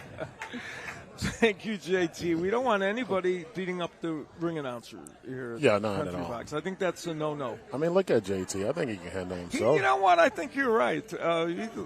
if there's a few guys in this building I think can handle themselves, you are definitely in that category, and I think JT is as well.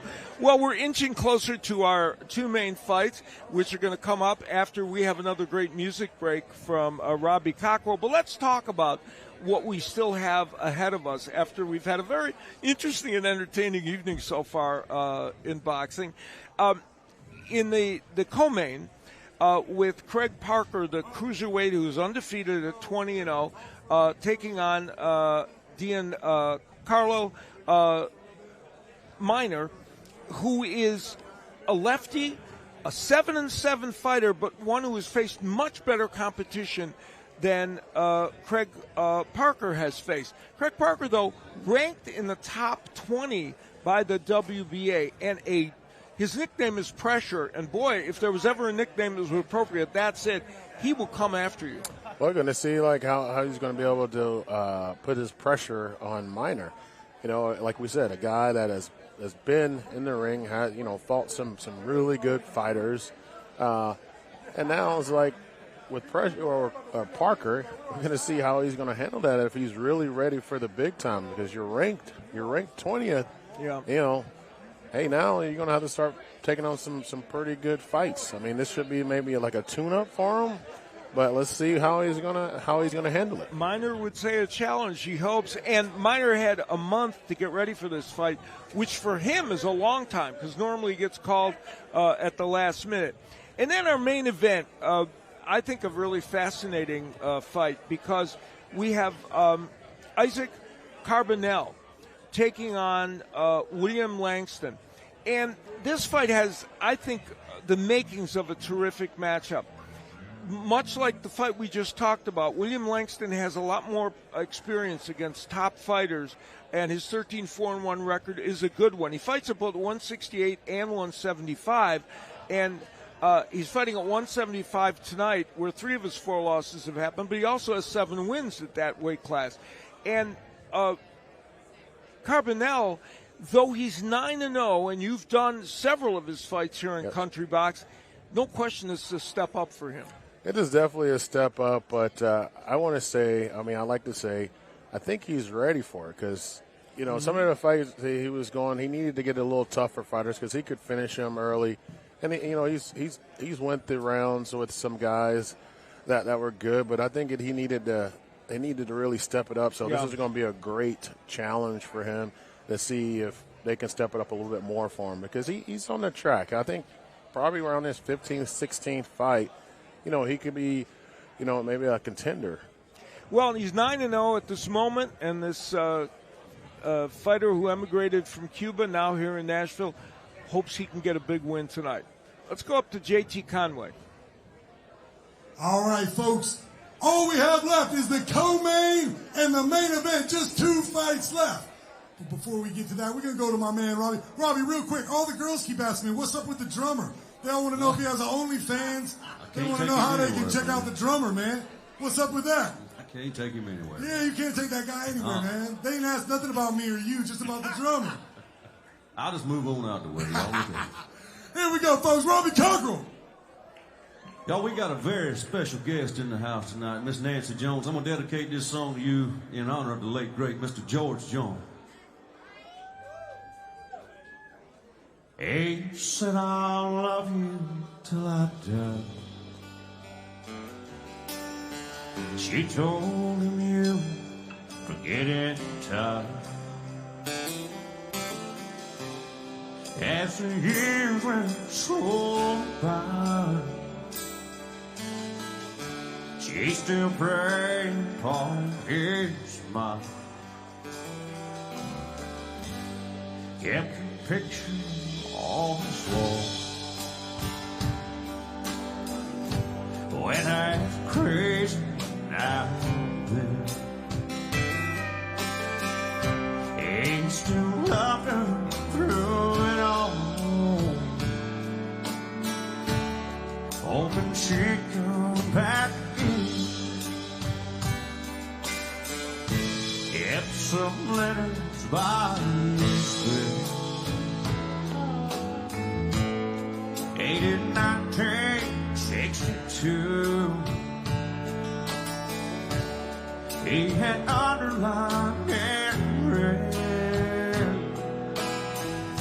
everything I love you.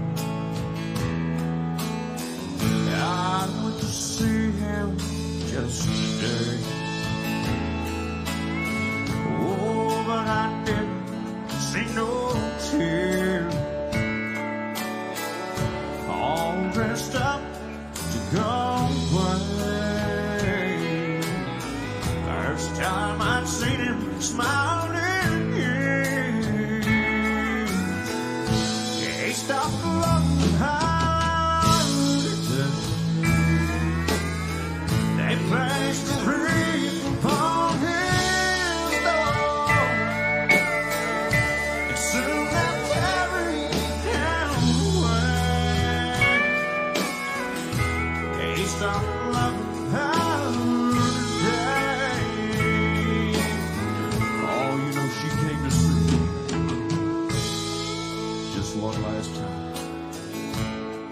Yeah, we all wondered if she would. And it kept running through my mind that this time he's over her for good.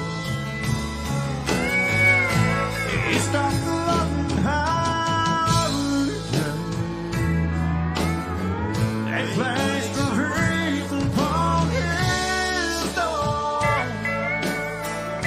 And soon they carried him away. He stopped loving her today. Soon they'll carry him away.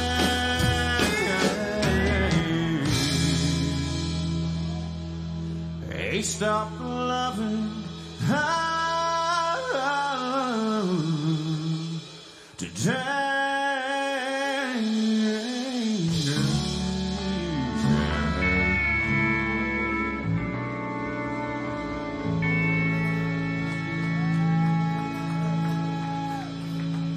Thank you. So Robbie Cockrell with yet another great set. How enjoyable has his performance been here tonight, doing not only some great country standards, but also some great originals.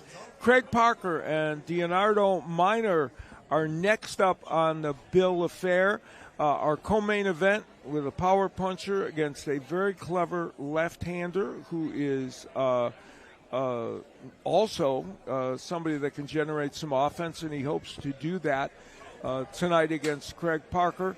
And we'll see if he can, in fact, do that, and whether that will ultimately work for him. And the interesting thing about that fight coming up, I think, is that Craig Parker has really walked an interesting route to get here. A fighter who grew up in Chicago, moved to Las Vegas, then now he's in Red Rock, South Carolina, where he's really found people that care for him, and along with great trainer Jesse Reed, who is one of the best trainers in boxing in the last 40 years, he's made a way for himself. So that fight coming up in a moment.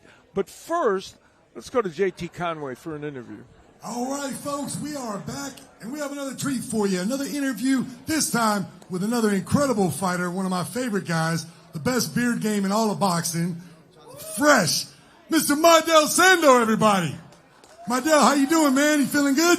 Man, I'm feeling great, man. I'm just out here, supporting the guys and feeling great. I was going to ask you about that. I know you're out here supporting. You know a lot about this main event. You know both fighters. Let me get your take on the main event, man. How do you feel about it? Which way you think it might go? Man, it's gonna, it's gonna be a great fight, man. My homeboy is Isaac. We both Cuban, so I'm gonna rock with him. But I got much respect for Langston. I know he's gonna come and do his thing, All right, I'm gonna put you on the spot. Who wins in what round, man? Who wins what round? Man, it's gonna be a good fight, man. I think it might go to decision, and of course I give a little edge to Isaac, Cubano. Yeah, Cubano, 100%. I see you rocking the pink for October, man, for breast cancer awareness, right? Yeah, of course, man. And I also like pink too, Fair enough. You just wearing pink. You didn't even know it was October, man. I just told you that. Hey, anything else you want to talk about, man? I know you have a big fight coming up next month right here at Country Box, November 4th. Keep in mind, folks, the first Tuesday of every month we do this. Been doing it for a long time. That'll be Country Box 37. Can you believe that? Who are you fighting? Do you know yet? Man, I don't know yet, man, but we'll see the outcome of the main event. I might, fight. It just depends, but we'll see the outcome of this fight, and I'll be back in the game. I'm excited to see that, man. You really are one of my favorite fighters. I've been watching you forever. David Hudson. How long we been watching this guy fight for, man? Forever, right? He is a Nashville staple. And let me give a shout out to my boy. My boy Victor over there. Where's Victor? Which one? Oh, right there. He gonna be next. You know what I'm saying? So he's next up, huh? Very cool, man. Hey, brother, it's great to see you. Thank you for coming up here and talking with me. Okay, we'll see you next month. I'm looking forward to that. Vidal Sando, everyone.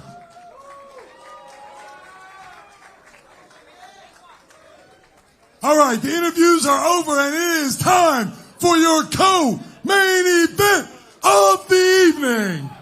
Now entering the ring in the blue corner from Ulen, Texas, Leonardo Minor.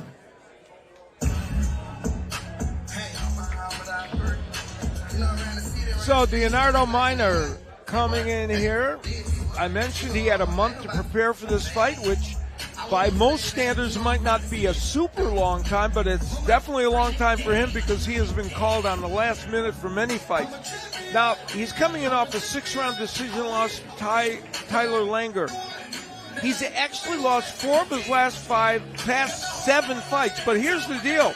The combined records of those fighters is 79-6, and 4 of them were undefeated, so he has faced very tough competition. He thinks that's the difference between him and Craig Parker, and we're going to find out tonight.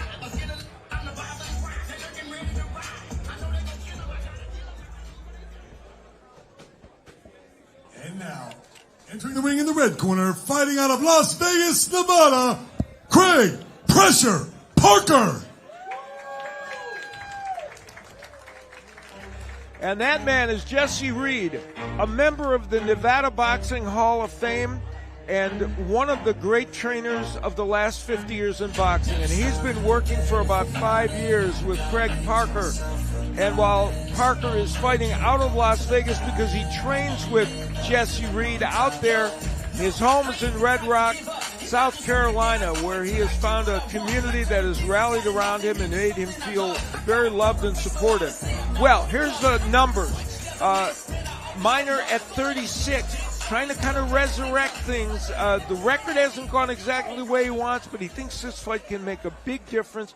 And for Craig Parker, the gaudy record, but will he find Minor too difficult for him to handle? We're going to find out. Let's go to JT Conway.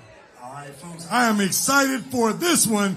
Our co-main event of the night is in the Cruiserweight division, brought to you by Jimmy Adams Promotions.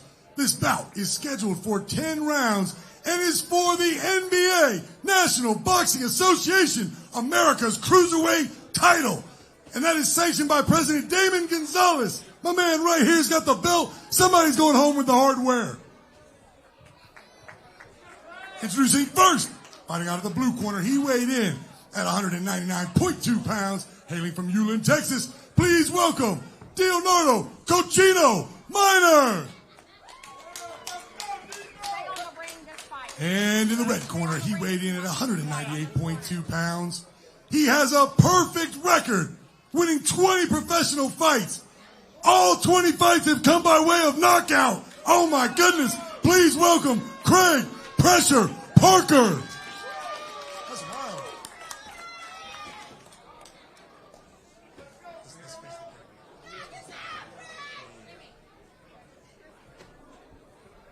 Escúchame un poquito, ¿ok? Mira de aquí para arriba está bien para usted. From here on up is good for you. Ya te di instrucciones en el vestidor. Espero una pelea limpia. I've given you instructions in the dressing room. I expect a clean, fair fight between the two of you. Touch him up if you want. Choking. Oh, I didn't see a glove touch. No glove touch. This is going to be a banger. Let's go. Well, JT is correct. There was no a glove tap. They opted not to do that. So we'll see how that plays itself out. Now, we mentioned Craig Parker starts fast. He has never gone past the second round.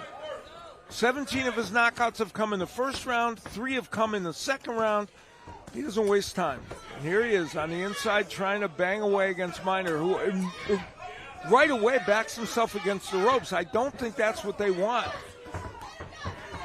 Left hook by Parker.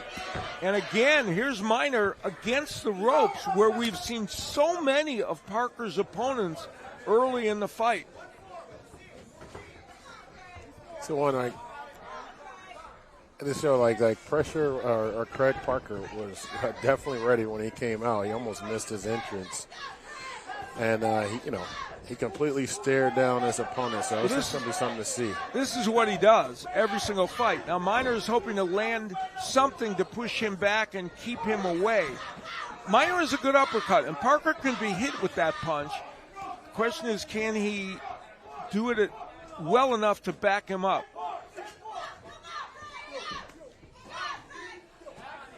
I can see the pressure that he puts down. I mean, he gets a guy with some good defense and rolls off that corner. He could be that could hurt Craig. Well, yeah, but this is exactly and this is the style he wants to fight, because the closer he gets, the better his offense is going to be, and that's what he does. So, and we'll see if Miner. There's the uppercut from Miner. You can hit Craig Parker with that punch, and we'll see if Miner can withstand this and land that punch more as this fight goes on. And, of course, Miner wants to take Parker in deep water where he's not been. And there's Miner. Oh, a left hook by Parker sends Miner down. That was a stunner. He might be hurt. I think he's hurt. I think he's definitely hurt. So again in round one, Parker shows his power. And now once he gets you in this position, he's got 47 seconds to work. He is a murderous puncher on the inside. Oh. He caught Miner with like a kind of the back of the head, but he stopped that pressure. You can see Parker has definitely been hurt. Miner landing a counter punch, but here comes Parker back again. Now, that was not called a knockdown when Parker went down. It wasn't called a knockdown because he kind of went through the ropes, but that was definitely a shot, and they kind of shook him up. I don't know if the referee even saw that was a punch. But Parker knows only one way to fight, so he comes back immediately. So some drama in round one, to be sure. A knockdown of Miner, and then potentially what wasn't called a knockdown of Parker. There's the left hook from Parker. He is a left hook artist. And then here's where he's got him on the ropes. I don't know if that really, it's hard to tell if that punch hurt him or if he just kind of slipped over. I think he clipped him with the punch, but he also pulled him back down. Yeah, I don't know how hurt Parker was in that instance. Well, the way his eyes looked like he was a little bit. I don't know. Maybe the fall, but it didn't look like the punch was that bad, but we'll see.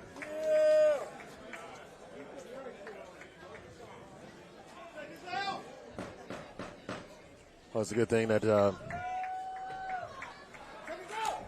Miner is just standing up, so he's got his legs back under him, so we can see how he's going to handle it. Well, we got to round two. 17 of Parker's opponents have not, but then 3 more have not gotten out of the second round, so we'll see. Parker jabbing his way in. Oh, now there's a nice counter punch by Miner. That's what he wants to do. Make Parker earn every inch that he advances with. Yeah, well, Miner, he definitely needs to circle the ring and like box from the outside, because that looks like a weak weak spot for Parker in his defense. When he gets up close, he can use those short, powerful arms. Minor is landing punches of significance. And when Parker backs up, he doesn't fight backing up. So when he backs up, you know that his opponent has at least earned his respect.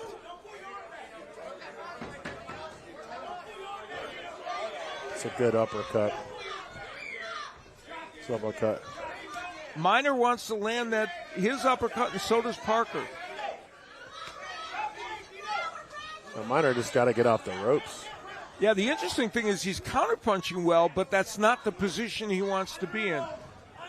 And here's Parker on the inside, but Minor, when he has room to punch, is landing some very good shots. There's the body work from Parker. That's one of his trademarks.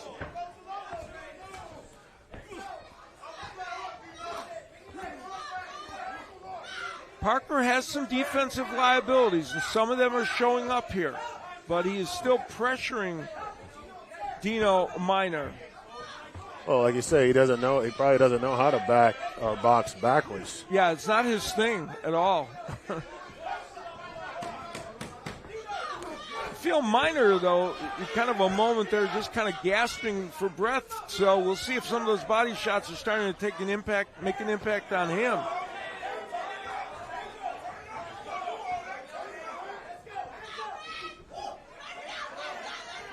Minor doing a good job of getting out of the way and then landing some counter punches, but here comes Parker.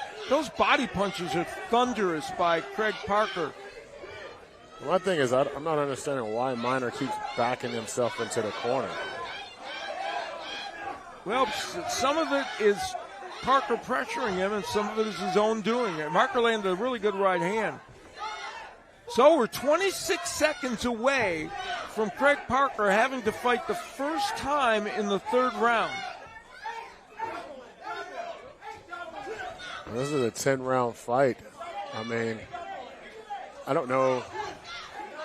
I can see, like, Parker just a tad bit tired a little bit, you know. I mean, he's kind of breathing, through his mouth, so. Big left hook punctuates round number 2 with Parker again, though he had troubles early in the round, pressuring Leonardo Minor, who opts to stand in between rounds. And if he's going to stand, he should put his arms down. This corner should do that, you know. So this is the first time Parker's going to the third round. Correct. He got 7 more rounds, though. Yep. Minor believes that if he can get him into deep water in these later rounds, that he can get something done. We'll find out. Minor has certainly been longer distances than Parker, that's for sure.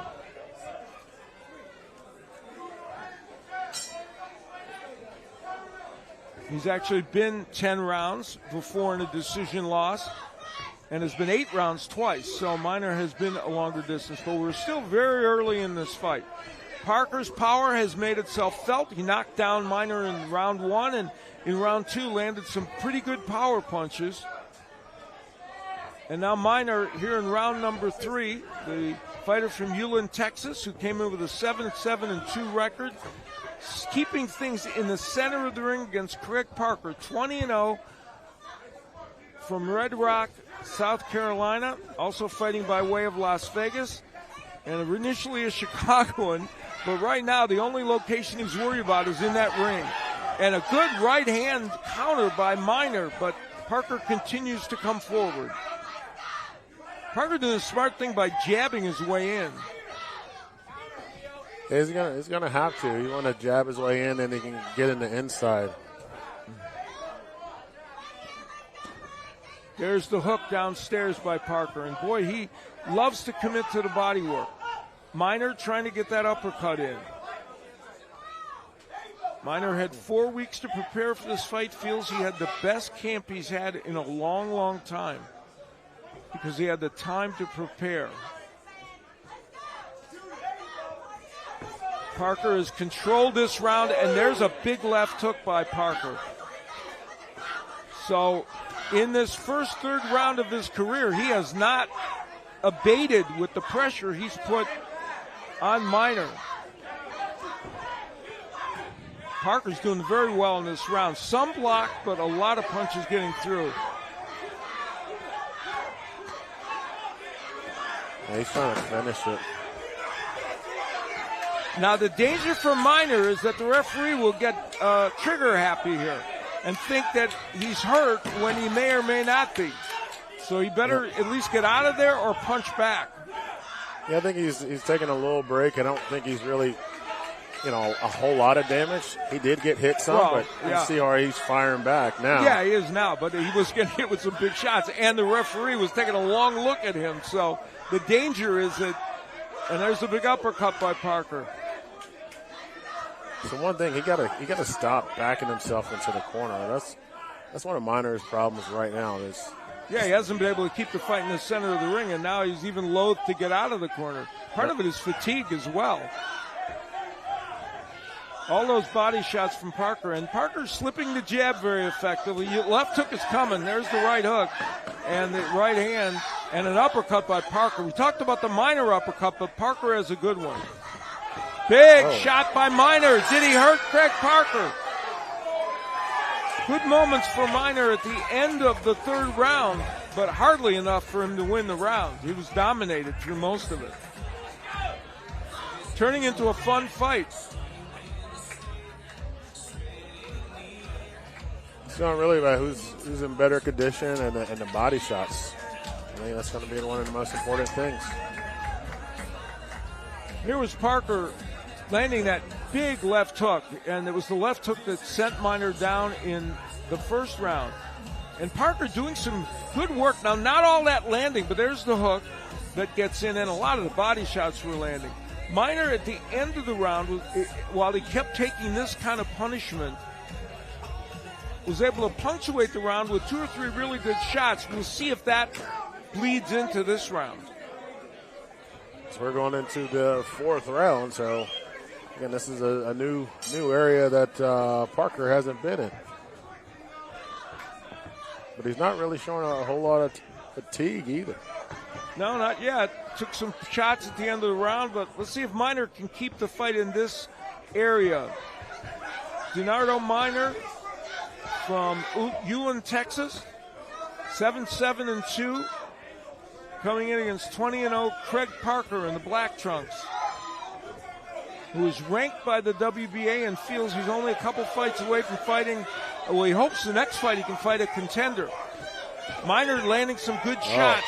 And a great body shot. Tremendous right hand downstairs. Parker may have hurt him with that right body. He did.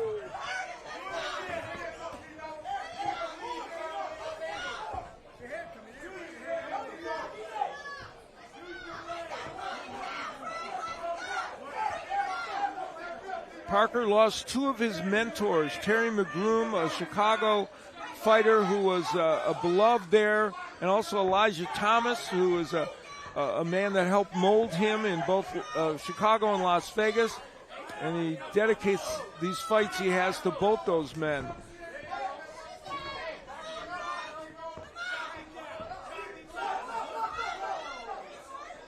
Headbutt.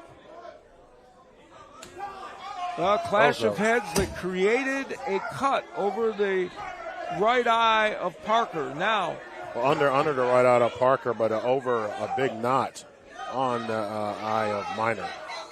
Yeah, and Parker has a cut over his right eye. So, if this fight would be stopped at the end of this round, they would go to the scorecards because of that cut. If it's ruled a clash of heads, which I suspect it would be, yes. Referee is ruling it a clash of heads. So getting out of this fourth round from Parker's standpoint, because we think he's probably ahead on the scorecards, getting out of this round is important to him, and there's a minute 22 left to go. But also, how can he handle this cut? Because he's probably never been cut in this. Well, that's the question, and that's why I said he's got to get through this round. He's taking a lot of hits right now. Minor is emboldened by the cut. Now Parker has this defensive issue is one that's dogged him a couple of times, and Minor going after him. One thing that would help if Minor could go to the body. He hasn't really gone to the body. He's doing a lot of head work, but you got to chop a guy's body down. Well, at this point, he's got to do something in the next 33 seconds, because if they do stop this fight, he's going to lose a decision. He probably won this round, Minor, probably. But, because remember, Parker got off to a blazing start in this round. Seconds remaining. Yeah, I don't think they're going to stop the fight for it, but it's a good test for Parker. Well, we'll find out how bad the cut is. I mean, they're going to, and right now, Parker ripping away with the left hook. So, lots of intrigue here. In round 4, a clash of heads that occurred somewhere in this vicinity created a cut over the right eye of Craig Parker as he was attacking. And remember, he had a great beginning to the first round. But then Minor, emboldened by the cut, was able to come back here and do great work against Craig Parker. I don't think he had enough to win that round. I would say probably, but that's a good question. And there is the cut, which is in a pretty bad spot, but that would end up being a close round because Parker did so well early, but Minor did well in the second part. And now the plot really thickens because Craig Parker took a lot of punches in that last round. He's in an area he's never been, and he's cut.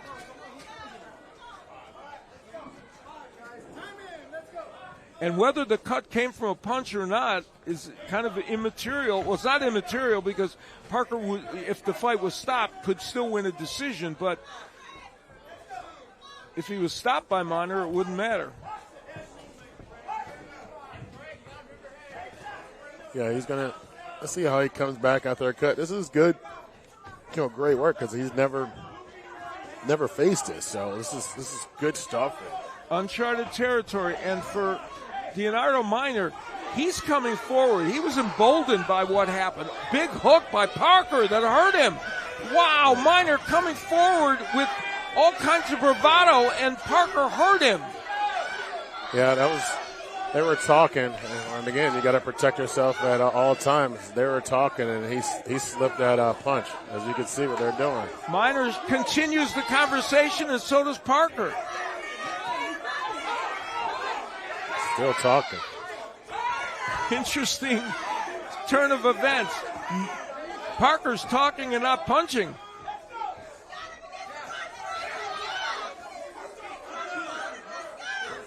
We're still talking. Now, Parker not punching on the inside there. I don't know if that's a telltale sign that he's a little gassed right now. They also continue to talk to each other, literally having a conversation. Here in round 5, halfway through the round, Craig Parker is cut. Minor was down in the first round. And we've got a lot of drama here. Still talking.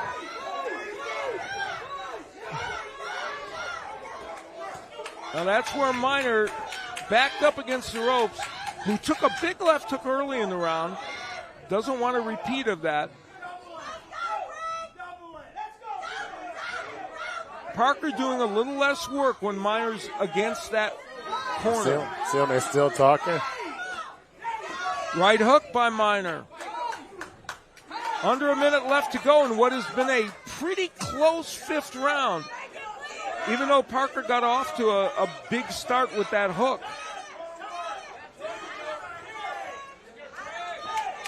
About 30 seconds.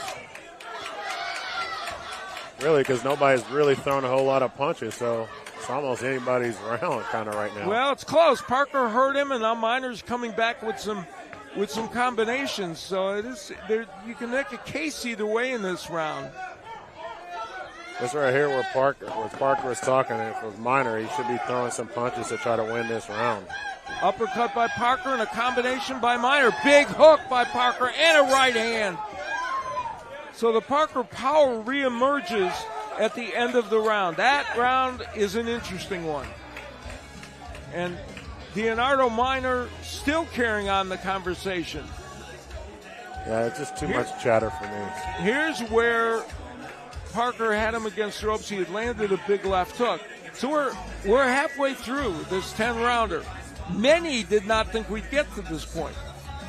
It's good to see. It's like I'm in deep water right now, but I don't see much fatigue from Parker. So that's a great thing. Yeah, and he's handling that cut very well right now. He threw a few less punches in that round than he would have otherwise, but he's still being offensive-minded, and they're working on the cut in that corner. Yeah, I think they've been literally just talking. All they've been doing is just talking. Well, they threw some punches that last round, but yeah, the talking has certainly dominated that round for sure. Yeah, I mean, if they were mic'd up, you could tell who won that battle talking. So we head into round number 6. Craig Parker in the black trunks. Leonardo Minor in the blue trunks. 36-year-old Minor, 34-year-old Parker. Parker with a WBA ranking on the line here and an undefeated record on the line. Minor would like to upset that apple cart and make something happen for himself. And he is landing some really nice shots, Minor is, early in this round. And Parker's trying to keep him against those ropes where he can land those body punches.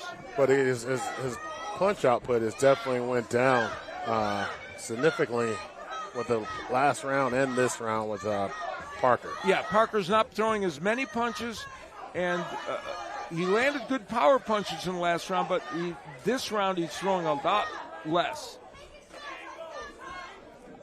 And he's taking more punishment than you would think. Yeah, Minor's landing some really good shots in this round. Well, hopefully he'll...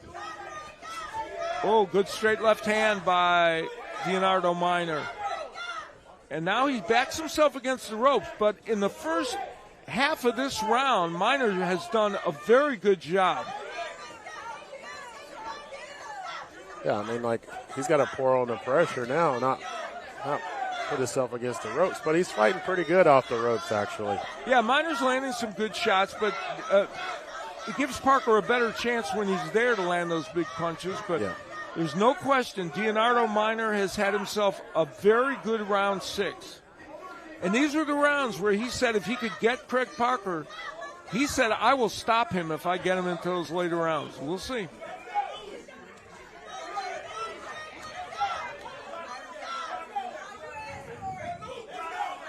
Parker's walking forward, but not throwing a lot and not throwing with conviction. Yeah, it's not a lot of power behind his punches at all.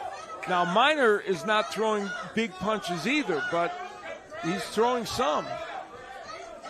Man, you've seen that head sweat get knocked off of his head, so it looks good though, for the judges. And a big left hand on the inside by Minor. Low punch, low blow. Parker got a break, but the referee stopped the action at that point. I thought it was a couple of those that Parker threw. Seconds to go in round 6, and this fight becomes more and more interesting with every moment.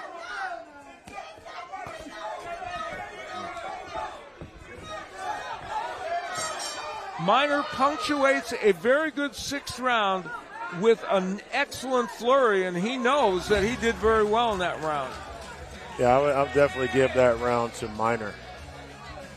I don't think really Parker didn't show a whole lot, Parker wasn't throwing anything with power. Yeah, he certainly less volume, and there were a few good power punches, but not very many. And so not as nearly as he's been throwing, the earlier rounds.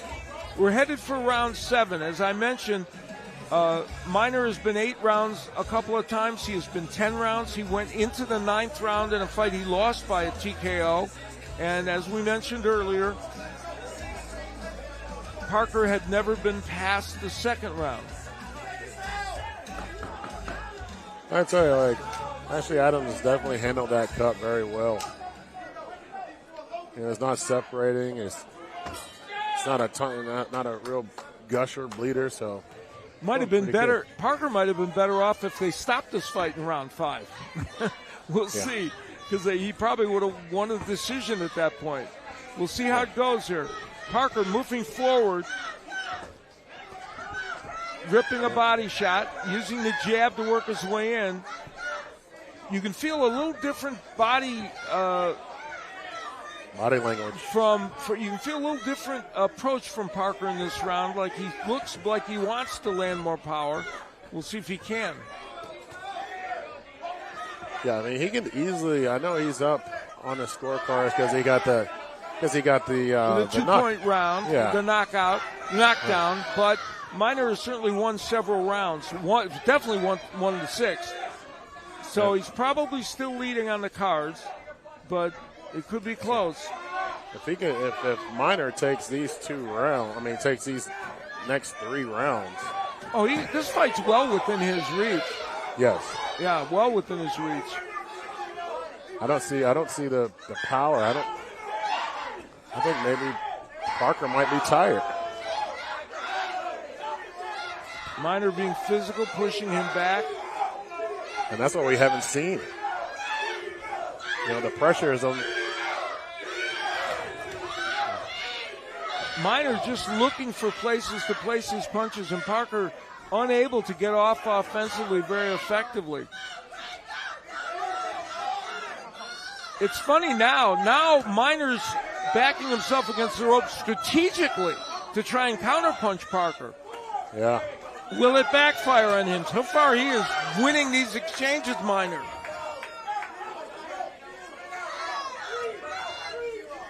And there he tries to get off the ropes, and finally he kind of does. Big combination from Minor. So Leonardo Minor, in this round, as he did in the last, is landing the more meaningful punches. He's definitely taking it. I mean, like you said, like Parker doesn't know how to fight, going backwards. So all he knows is to keep going forward, but he's getting hit. Yeah, he's taking a lot of punches. Now, the danger for Minor is that he gets overconfident and gets hit with some big power punch. I think he's seen all of Parker's power right now, and I don't think he has that in him anymore. Well, we'll see. Under a half minute left to go. There's a big left hook from Parker, and Minor comes back. What an interesting round this is, and double left hook by Parker. Now he is wailing away. Finally, we see him throwing with conviction in this round. I think that left hook did have an impact on Minor, and those left hooks to the body are huge from Parker. But Minor banked so much of that round, it's unlikely he would have won it. A very entertaining cruiserweight matchup. Yeah, you can tell like Parker's getting hit. He's got a little bit of blood coming out of his mouth.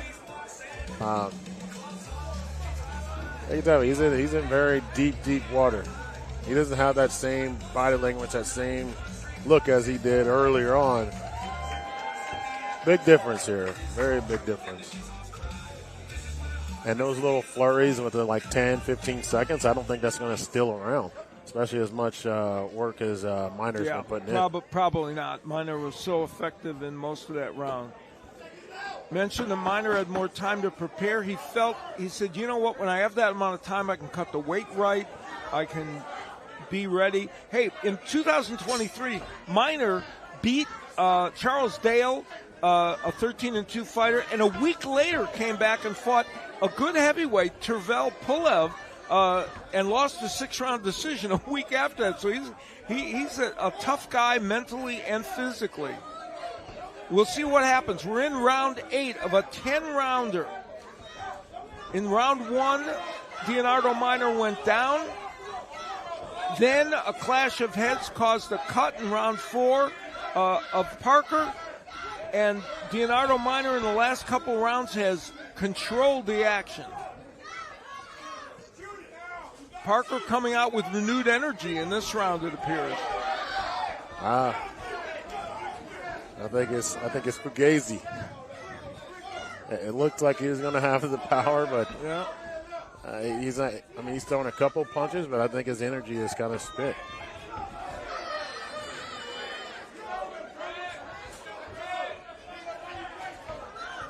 I mean, you look at his punches; they're not. And then really, right now, I think Minor is getting a little too confident. If Minor just, because he's still like those punches right there. That right there, that's what Minor needs to keep doing to be able to win these rounds. Well, yeah, the volume is effective for him, but we know that we're gonna know that Parker's gonna come back with a little explosive little flurry that could woo the judges. But if Minor keeps up for the next minute and a half. Minor's volume has been much better for sure. Parker with a nice right hand. But right now, I think this round, Minor has definitely slowed down a little bit. Yeah, he's still punching more often, though, and landing more. But there's the double left hook from Parker. And that's still a dangerous weapon for him, even with Minor controlling these rounds. But that's his little burst. I mean, how many can he put together with like that?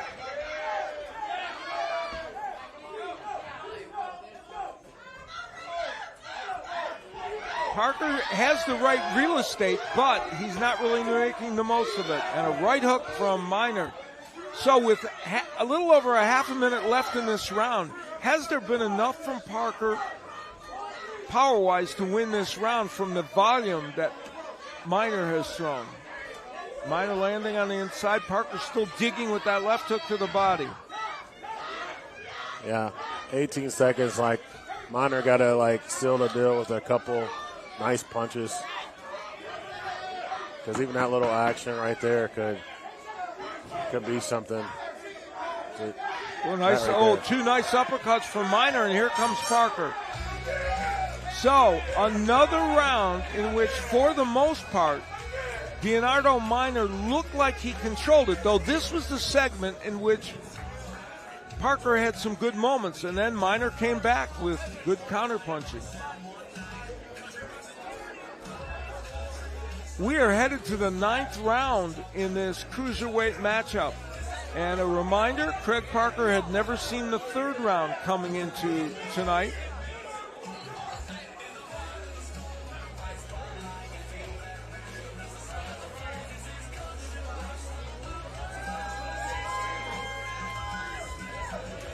Craig Parker said yesterday to us at the weigh-in that he's prepared to go 10 rounds. He said, I trained for it. I'm ready for it. Well, he may be forced to get to that distance as we head into the 9th round.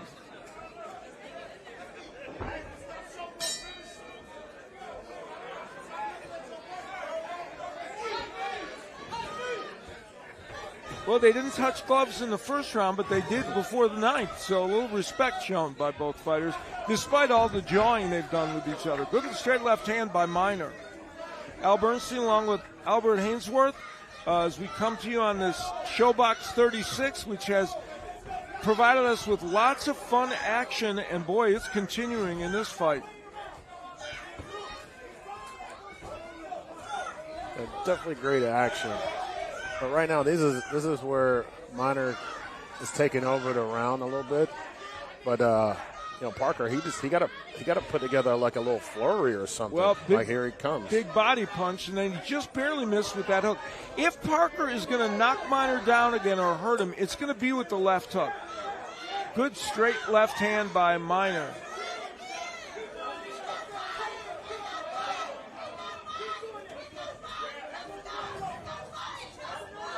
And it's worth noting that all the body work Parker has done, boy, he's done some good body work. While it has slowed the movement of Martin, it hasn't made paralyzed his offense by any stretch. This is a good 9th round, though. There's been some good two-way action. Yeah, definitely some great action. Left hook by Parker. And you see, he's going to do this flurry, but and Minor coming back with some great shots. Both men doing very good work here.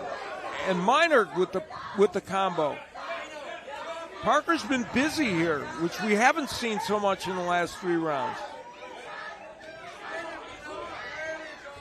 Let's see if Minor just takes it back. If Parker can continue that pressure, it's a possibility for him to be able to seal this fight. Oh, with yeah. this round. Well, we have a minute left to go, and there has been a lot of offensive activity from Parker, but good counter punching by Minor. This will be a tough one for the judges. Now, a lot of those missed by Parker. Which tires him out even more. And big uppercut by Minor. Oh. Parker's doing a pretty good job, though, of keeping Minor in front of him and pushing him to a spot where he can land, but Minor is counterpunching effectively. Yeah, he's definitely making Parker pay. Both men want the uppercut, and Minor's landed his a little better in this round, even though Parker's tried it. Those hooks by Parker, the body shots by Parker are amazing that Minor has withstood them. Cameraman got hit. Seconds left to go in this round. A terrific 9th round, punctuated by both men landing big power punches. Wow, that was a great round. Right now, this is definitely the championship round. Let's see where Parker is, because he spent a lot of energy in that 9th round, more than he has in the last 3 or 4 rounds. So did he spend too much? And can he finish this 10th and final round? Or, he looks spent right now. Well, to recap for you, round 1. That man, Leonardo Minor, was sent down by Craig Parker with a left hook. In the 4th round, a cut emerged from a clash of heads on the eye of Craig Parker. Since then, it has been a fight in which Minor has controlled several of the rounds, and several have been fairly close. So will that 2-point round be the difference, or is the comeback of Minor in this fight enough for him to win this fight? We'll find out how round 10 plays out right now. Good counter right hook by Minor after Parker lands a couple of left hooks. He doesn't have that burst, and see, that's why I'm just wondering if that tires him out. I mean, not by any means. But Parker, one of the fights we saw earlier. Blasting away to the body. Minor, will he be able to counter this? Another right hand on the inside by Parker. And when Minor can push him off and get punching room, he's landing shots like he just did. And I think some blood from the nose of Parker as well. The head movement of Martin there was a key for him not getting hit by a couple of shots. Yeah, Minor definitely he's fighting well. I mean, he's gotten hit with some amazing shots. Oh, big counter uppercut from Minor, who has made that punch important in the last 4 or 5 rounds. Minor has been 10 rounds once in his career, and a decision loss. Parker in very uncharted territory, never having gone past the 2nd round. And now we're still got half the round to go. And big left hook downstairs, and then Parker and Minor responding. Oh, that hurt. That definitely that shot hurt Minor. It's that last shot. Well, and he's still punching back and landing against Parker. I mean, he's landing a lot of punches here in this round. But Parker landing some big power punches.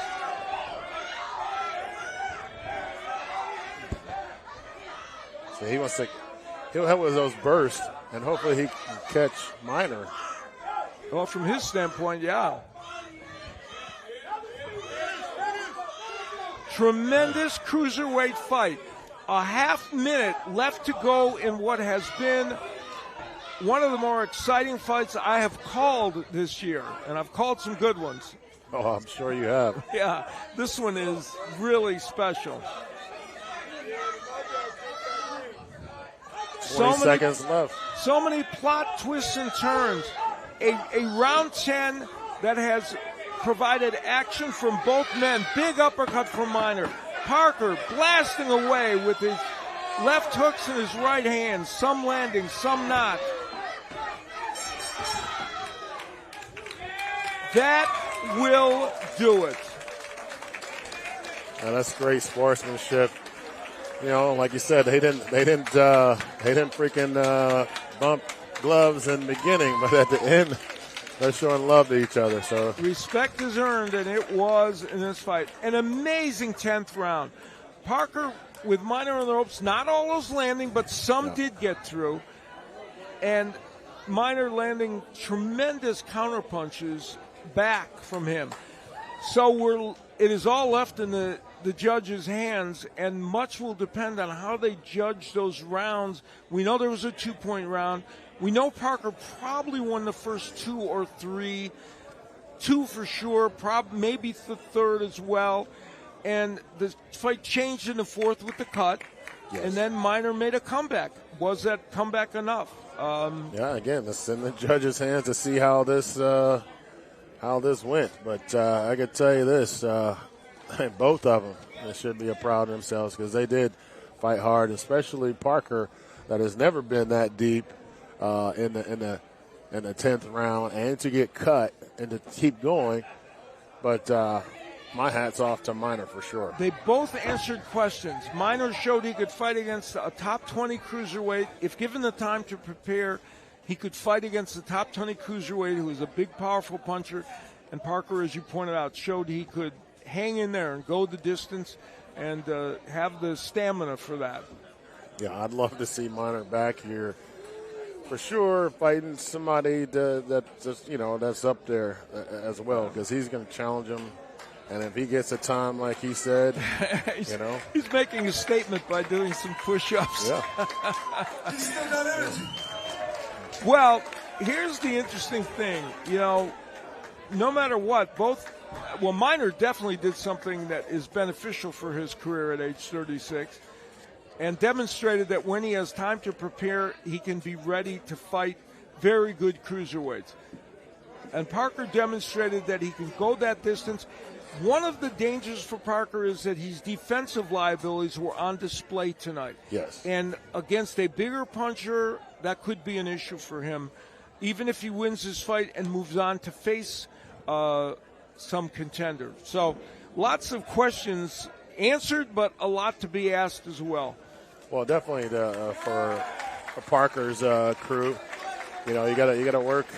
You're not going to finish everybody in the first 2 rounds or 3 rounds. You gotta prepare for 10 or 12 if he's going to be able to go. So and then also that tiredness, you can't just you gotta he get a big puncher and get to some good uppercuts.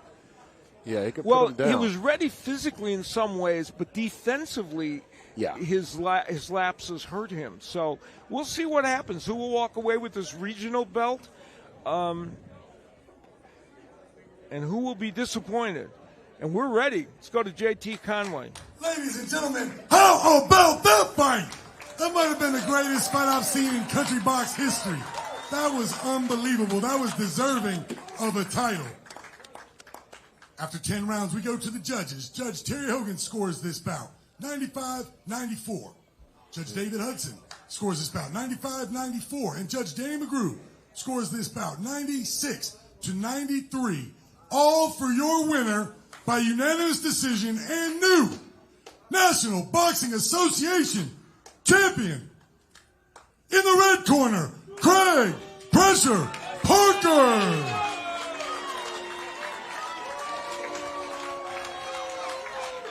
Well, the 95-94 scores are quite palatable. You can argue with the 96-93 if you want. Of course, there was that 2-point round that was a part of it. So you'd have to go back and revisit this fight completely, round by round, to decide. What there was not was an absolutely absurd scorecard. Even the 96-93 is defensible. Yeah, though I would have some issues with it. Yeah, I thought it was closer. Yeah, it was definitely closer than that. And if he didn't hit the, if he didn't get that first round knockout, it would've been, If he had not been knocked down, this fight would have been a draw. Knockdown. Yeah, this fight would have been a draw. And some happy people there. Jesse Reed in the center. You see that Craig Parker escaped here without a loss. Leonardo Minor made a big statement with his performance, and Craig Parker made a statement about the fact that he can go that distance and still continue to get a win. So that was impressive in that respect. And more than anything, it provided us with an outrageously entertaining match. Yeah, well, definitely. Like I said, like you said, this is the best fight you've seen this year. Really spectacular, and I think well fought. We could nitpick about one guy getting a little tired at certain points, or Minor backing himself against the ropes a little too much, but the level they fought it at was very special. Oh, absolutely, I agree 100%. So, in an evening that has provided us already with some great moments, we just saw a wonderful cruiserweight fight, and guess what? We think this one could be very good as well. So, not trying to be too hypish here, but it's going to be. This night has been special. Could it be two perfect or two great fights that you've seen this year here at Country Box? Yeah, we've seen some great action. So let's see if this one can deliver even on some level. Isaac Carbonell, the Cuban fighter who now lives in Nashville, Tennessee, who is 9-0, taking on someone who everybody believes has a skill set that makes him a very dangerous fighter. He's at 13-4-1. That is William Langston, who has certainly fought the better opposition among the two fighters, and that is one of the key points about this. And the other thing that we pointed out earlier, both these men perform in the Combat League, and in the Combat League, Team Combat League, you're part of a team. So when you face someone, you only fight one round. Well, of course, they fought to a draw. So that is kind of an indication to us that this one might well be a very, very close fight. And you've seen Isaac Carbonell here. There's the expectation that he has another level to get to. But tonight is the test of that. It's definitely going to be the test of that, and to see if where he is, if he is just here as a Country Box fighter, or is he really a contender that go far. And both men are 31 years of age, so they're at a point in their career, and of course, Langston got a very late start. He was 23 when he had his first amateur fight, and then 25 when he had his first pro fight. So for him, that slowed things down. In the case of Carbonell, he had a 250-fight amateur career in Cuba on the junior team, so that slowed up him. So the biological clock for both men is ticking a little bit. Yeah, I mean, it is, but I think this is their turning point right here. This is going to show if Carbonell is, like I said, like a true fighter that's ready for the big lights. Because Langston, that guy right there, he's going to try to stop him. Well, when Langston fought Khalil Coe, who is now on the verge of maybe fighting for the light heavyweight title, he fought him earlier in his career when Coe was undefeated and really a hot prospect. And they went 6 rounds that were pitched in terms of its intensity. And he gave him all Coe could handle. And that, I think, kind of demonstrated that Langston was someone to deal with, and this fight, I think it's just the perfect challenge for Carbonell to answer those questions you talked about. Yeah, we're gonna definitely know where he's at after this fight. There should be all that questions answered. And for William Langston, he believes that this could propel him. So we're about set to find out, but first we got some pre-fight festivities. Let's go up to JT Conway. All right, ladies and gentlemen, it is time for your main event of the evening. Now, entering the ring in the blue corner, from Kenosha, Wisconsin, William the Kid Langston.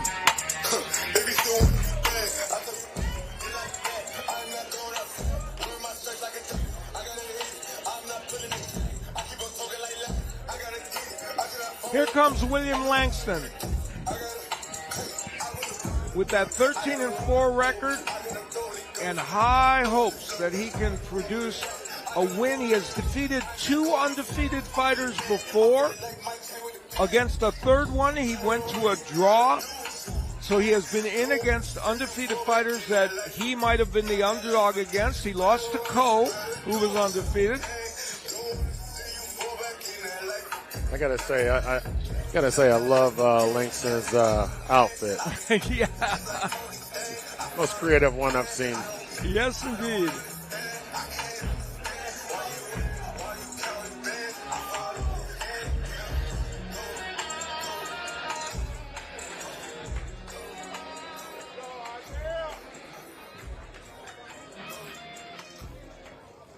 And now, entering the ring in the red corner, fighting out of Miami, Florida, by way of Cuba, Isaac Carbonell. Carbonell, who came to Miami from Cuba and has also been here in Nashville, where he has lived. Now, a key point, it's been almost a year layoff for Carbonell. His last fight, a 3-round TKO over Antonio Luis Hernandez, right here on Country Box. And this is his 4th straight Country Box appearance.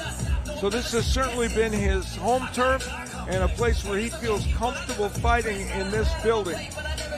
And he started at 9 years old, those 250 amateur fights, all leading us here. The numbers, extraordinarily similar. Same age, same height, the reach is similar. The only difference being that Carbonell is a lefty.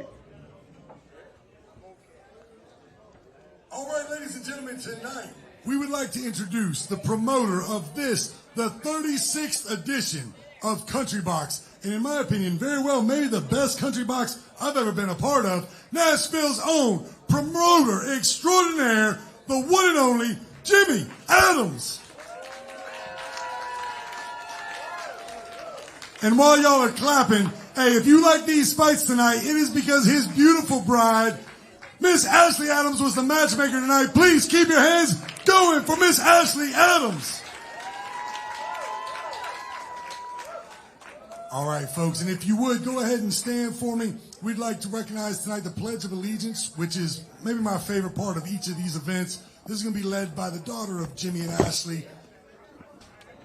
Let's go ahead and stand, folks, if you will. Please welcome Addie Adams.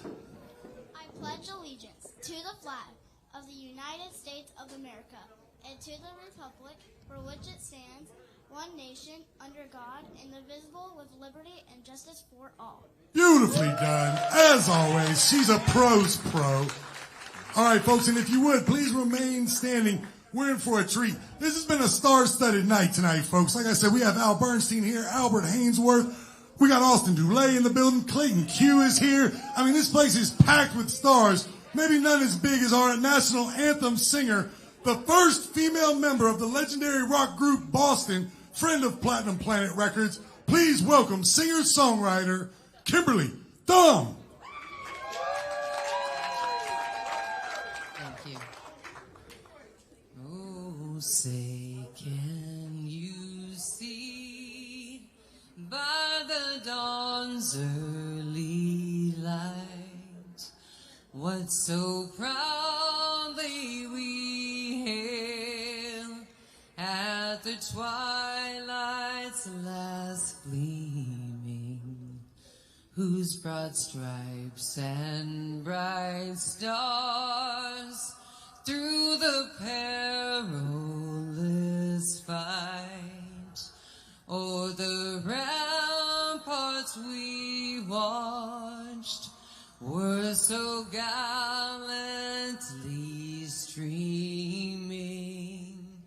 Oh, say does that star-spangled banner yet wave o'er the land of the free and the home of the brave.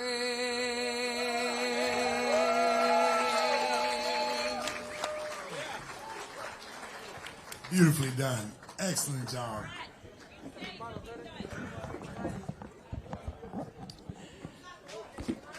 And a look at the numbers again of these two fighters. As we said, very, very similar. And 100% carbon copies of each yes, other. they really are. And again, except for Carbonell being the lefty, and from a skill set standpoint, almost exactly the same as well. All right, folks, the time is here. Our main event of the evening is presented by Jimmy Adams Promotions, scheduled for 8 rounds in the light heavyweight division for the WBB World Boxing Bureau Light Heavyweight World Title, sanctioned by President Al Rahim Burke, presented right now by my friend Brad Miser. Introducing first, fighting out of the blue corner, he weighed in at 173.2 pounds. His record 13-4-1 with 9 wins. Coming by way of knockout. Fighting out of Kenosha, Wisconsin, please welcome William the Kid Langston.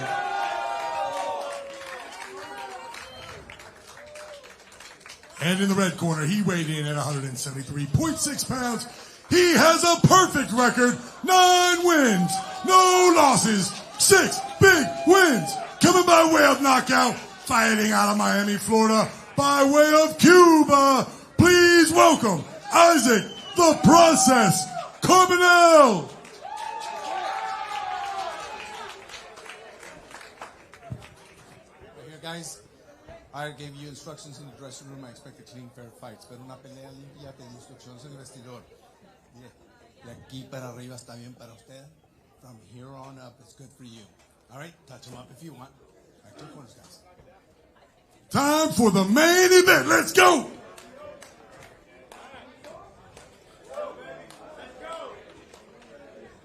So our main event, featuring 2 light heavyweights, both looking for an important win to push their career forward.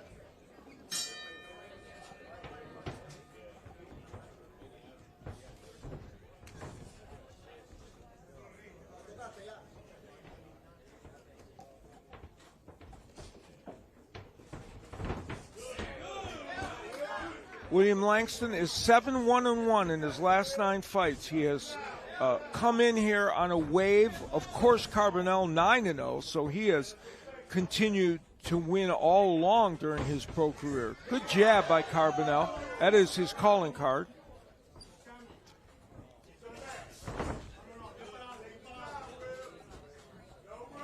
Langston certainly wants to get on the inside. That's where he's very effective. Carbonell would like to keep him at long range. Again, the jab of Carbonell. Yeah, I haven't really seen anybody get inside of Carbonell just in our last 4 fights. Yes, he has kept everybody, and that's what Langston understands, and his mission will be to get there. We'll see if he can.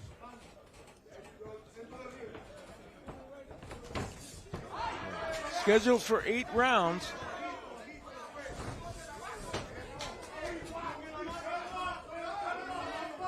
Langston kind of cut the distance and doing it a little bit here, but Carbonell not languishing on the ropes. Langston also is a good body puncher, and he'll want to try and do that.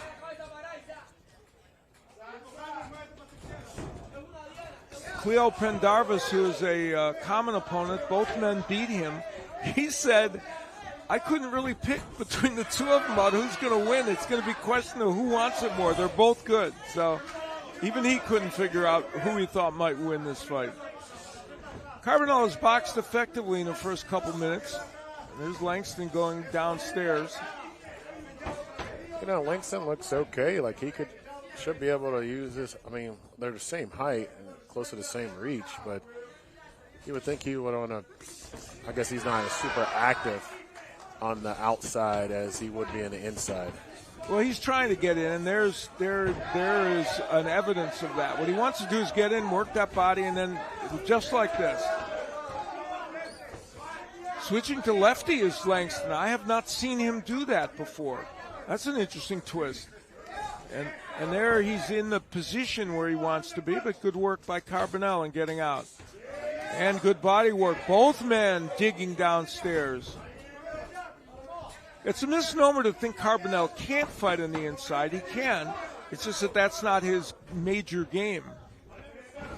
And we're just about done with round number 1. This is Country Box with the Wild Ones. Like you could tell, like Carbonell's had hundreds of rounds of with the with amateurs, and he only 9 or this is 10th fight for this, but you could tell he's like a very polished fighter that he could do a lot of different things. Yeah, he's got great background with all of that. So I wonder if that little switching up to being a southpaw for Langston was just out of a little bit of see how he feels, or I think it was something they worked on. I think that was something they said, let's see if we can mix that in and surprise everybody with it. And he looked pretty comfortable as a lefty. It was only for a brief period. Yeah. So we'll see. We'll see if he goes back to it. We're headed to round number 2. 2 31-year-olds clashing here. William Langston in the black trunks, and in the white, it is Isaac Carbonell. Good first round for both men, really, in some ways. And there's Langston. This is the place he wants to be. But Carbonell does a very good job of wheeling away, and that's going to be key for Carbonell. Carbonell showing the hand speed that he has displayed in previous fights here on Country Box.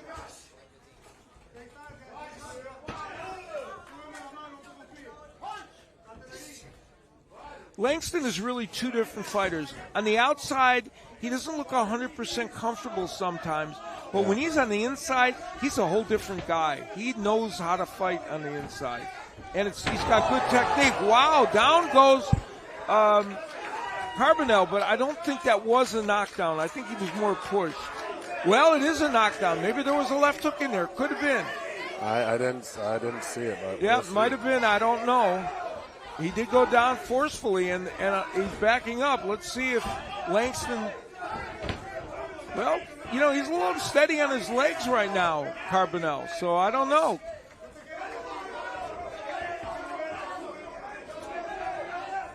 Either way, it was called a knockdown. That makes this likely a 10-8 round for. Yeah, I didn't see a punch really. I mean, that's. Well, there's a different demeanor in Carbonell right now, so it's possible he was hurt by a left hook. He's getting nailed with some good shots now, and a big right uppercut by Langston. No question, Carbonell is a little bit off his game here, but trying to get himself back. And Langston switching to lefty again, and a right hand by Langston. Oh, left hook, and that sends Carbonell down. Maybe a 10-7 round. With two knockdowns, it could be. And the question is, will Carbonell get through it? There's 41 seconds left. Oh, and he's unsteady on his legs right now.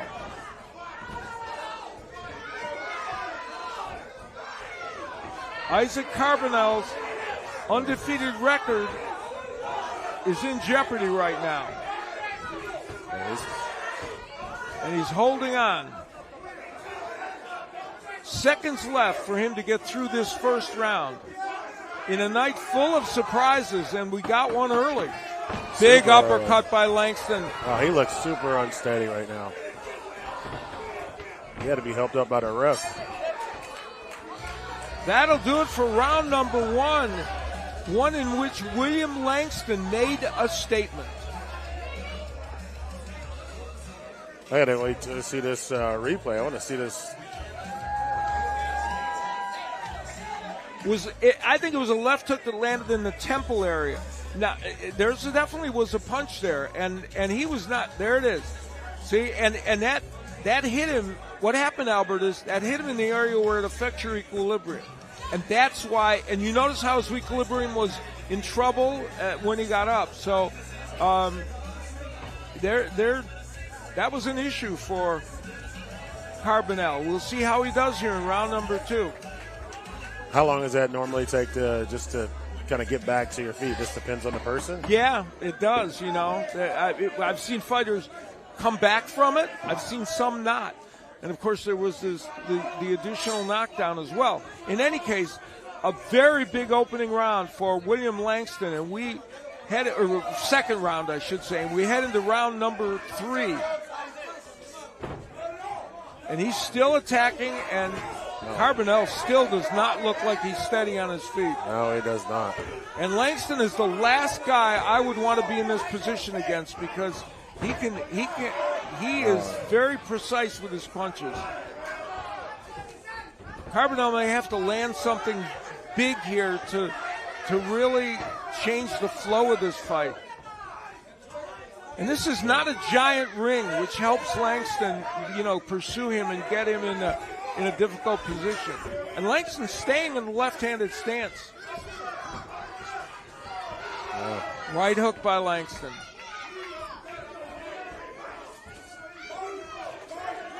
Carbonell's complaining about it. I don't see the back of the head shots. Yeah, I don't really see. Now, maybe the first knockdown might have been in the back of the head, but I don't see this as a repeated.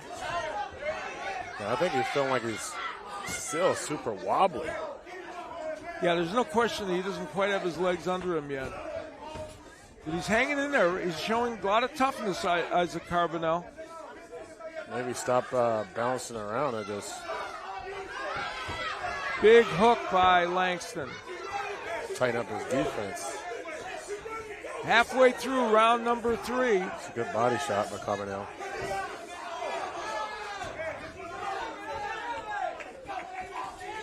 And very little, not enough movement from Carbonell to prevent Langston from landing big shots right now.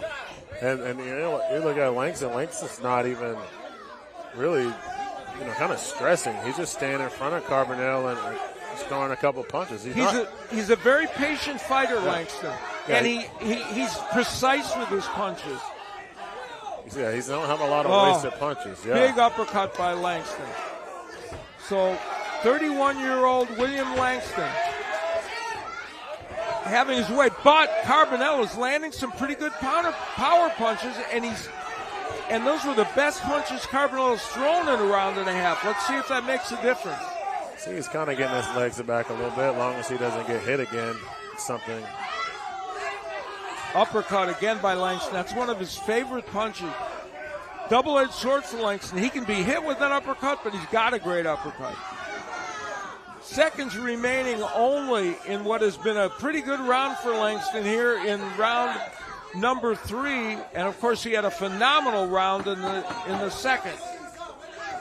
It seems like Carbonell is... He keeps asking the referee for help there, and the referee shook his head. No, I don't see a foul. Yeah, I haven't seen any back of the head other than that first one.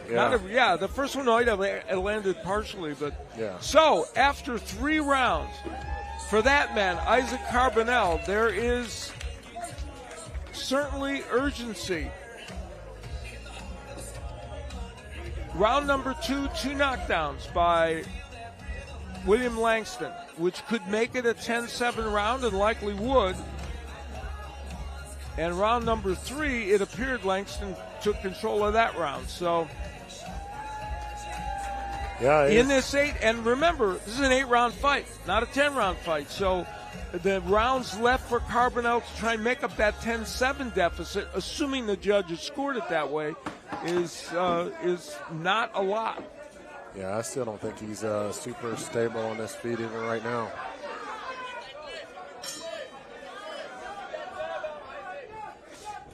William Langston, the 31-year-old from Kenosha, Wisconsin, who had an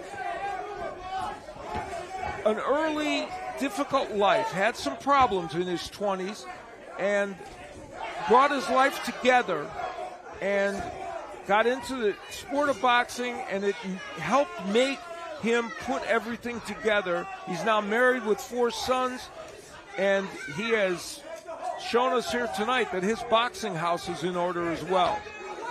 Yeah, and I guarantee his sons, if they're watching, they should be definitely proud of their dad right now. That's for sure.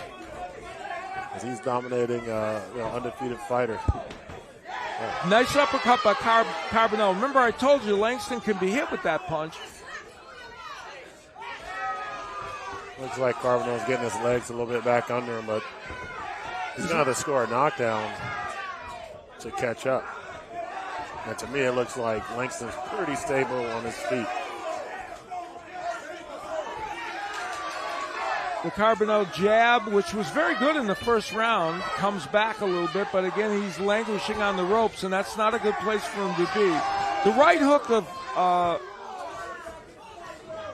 Carbonell has been a pretty good punch in this round.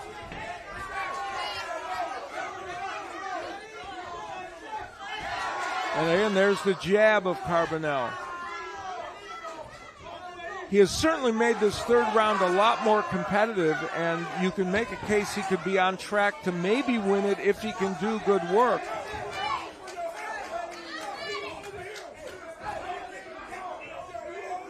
Well, the warning that Carbonell wanted against Langston comes to him for holding.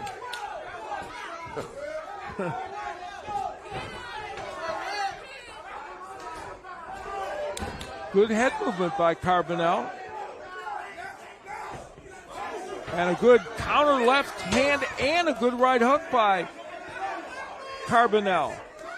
He's done some good work in this round. Certainly his best round since the first round. And there's where Langston is holding behind the head. I have to say, and that's part of what Carbonell's complaining about, and the referee does give him a warning for that. Under a half minute left to go in what was a better round for Carbonell, but he got hurt with that right hand, I think, or at least stunned.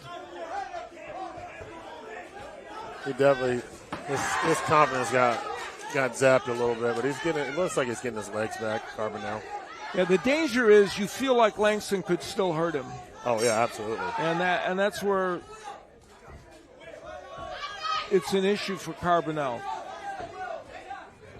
We're halfway through this 8-rounder. Sure. Which seems like it's flying by. Yeah, this fight is definitely flying by. And there's been a lot that's happened in this fight.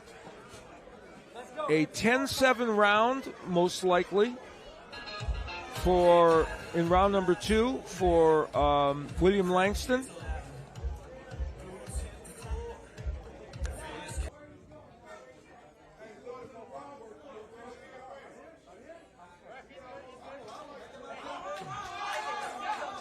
That seemed to be initiated by the referee, and I'm not exactly sure why. A little late.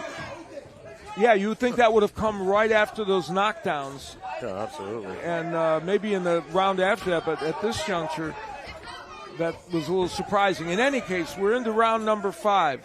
That could be the little break that Carbonell needed, too. It actually may have been beneficial to him. And although he had momentum a little bit from the last round, nice right hand by Langston, and Carbonell battling back. Both men throwing big power punches now. Langston continues in the left-handed stance, and now he's back to righty. He's been extremely effective against Carbonell, and I mean, Carbonell is hitting Langston with some good shots, but he keeps continuing to walk forward. Langston has, now here he's got him on the ropes. Langston has not been able to get Carbonell in a position where he's standing on the inside for a minute or so to throw his big punches. That's where he wants to be, but good counter punching by Carbonell. And almost like, Langston didn't really need to be in the inside, to be honest. Yeah, that's his place. Even He's though one of been the very- knockouts came, but he's getting in there a little bit now, and he wants to land body punches as well. Boy, I'm surprised he stayed lefty this long, but it has not been bad for him. But I think he's more powerful from the right-handed stance. I think this is definitely. I think it definitely messed up. Messes with Carbonell. Well, The and southpaw. Carbonell now in this round looks off his game. For the last 45 seconds to a minute, it doesn't look like Carbonell is feeling super confident right now. Body No. language is not perfect. No, not at all.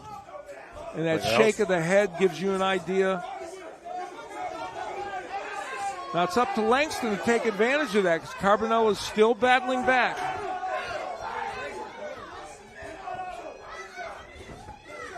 Good right hook by Langston. And the way this round is being fought now benefits Langston. It's Carbonell going backwards and Langston Bebel will walk him down. Nice right hook by Langston. And the uppercut. That is a signature for him. Carbonell spit out his mouthpiece. His body language doesn't look good right now. I think that Carbonell's. was a ploy. And if the referee thought it was a ploy, he could deduct a point, but he doesn't. And there's only seconds remaining here in what has not been a good round 5 for Carbonell, but has been for Langston. And from the lefty stance, the right hook of Langston has been terrific. That'll do it for the 5th round.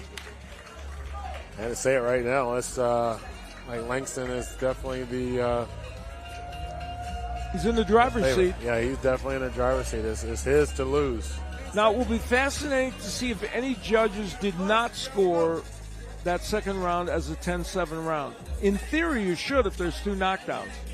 3 knockdowns, 2 knockdowns. Well, there's 2 knockdowns. 2 knockdowns, So yeah. you figure if you go to a 10-8 for one knockdown, you would likely go to a 10-7 for another knockdown. You're not mandated to do it, but it is often done. So, But I haven't seen really like Carbonell win a round so far. yeah, maybe I guess you could make a case for the first or was it the 4th round don't think he or had the his- 5th? One of those, or the 4th round, I believe. You had a case for him winning those rounds, but did he? I don't know. In general, he definitely is pretty far behind in this fight, I would Yes. think. And now as a righty, you look at the difference between Langston. He's really good as a lefty, but he's more powerful as a righty.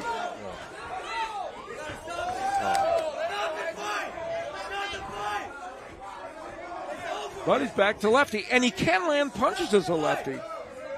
Yeah, I mean, But you I can't think say the his difference. chances of getting a knockout are better as a righty. But in any case, he's controlling the action. And things are looking a little bleak right now for Isaac Carbonell unless he can land something dramatic. I don't know if I don't think Nice shots by Carbonell. I don't think he like right now. It doesn't look like he has that power to really. Doesn't seem like it. Yeah. We'll see. I mean, it's Way Langston is kind of walking through his punches, Yeah. not really even phasing him. And Langston is not known for being vulnerable in that regard. So it's at this moment, William Langston, the 31-year-old from Kenosha, Wisconsin, is fighting the most important fight of his career at this point, other than the co-fight, exactly like it was the most important fight of his career. Good right hand by Langston on the inside, and this is the distance that Langston wants. Good hook by Carbonell. That was one of the best punches, and he's landed some good right hooks on occasion in this fight. But again, Langston not moved by it. Yeah, I mean, even with a low blow right there, he wasn't moved. Like you say, he's a very efficient, effective puncher. Yeah, efficient is a good way to describe Langston because that's what he is. And look at that. That's a fascinating combination. A right to the body followed by a right uppercut. That's a combination Mike Tyson used to use all the time. I think Carbonell might be hurt again.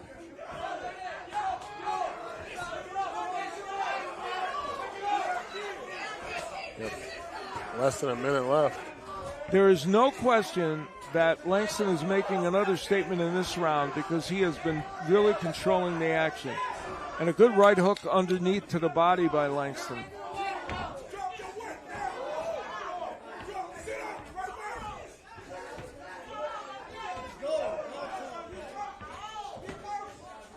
Nice right hook again from the southpaw stance. Yeah. He may have switched before in his career, and I just didn't see it because I didn't see every fight he had.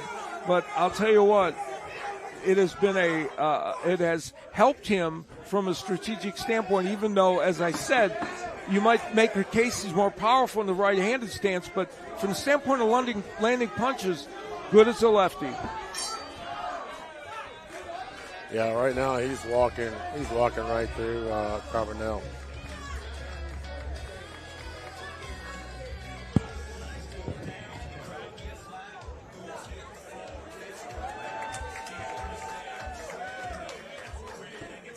Two more rounds, supposedly. That's what the schedule says. Yeah. Langston standing in his corner. Langston has been 8 rounds once in a loss to Lawrence King. And let's make an important point. Carbonell has never been 8 rounds. He has been 6 rounds twice. So on top of everything else that is now working against Carbonell, we can add the fact that these are rounds he has never seen. And he's never been in this position before. Well, yeah, in addition to never getting the rounds, he's never been down like this in a fight, certainly, with that 9-0 record. Big uppercut. And you know what's distressing for Carbonell, although he lands a really big right hook, is that he backed himself right into the ropes in this round, giving Langston a good position to land against him. But Carbonell's doing the right thing by trying to land big power punches because that's what it's going to take for him to pull this fight out. He's getting leverage behind those shots, but he's taking big shots in return. Yeah, and I just don't see it, hurting Langston at all. Maybe those good shots, they're not affecting him. And then, you see, he's bleeding out of the mouth now. Carbonell. Langston continues to walk through those punches. A minute gone in this round, and Langston continues to move forward.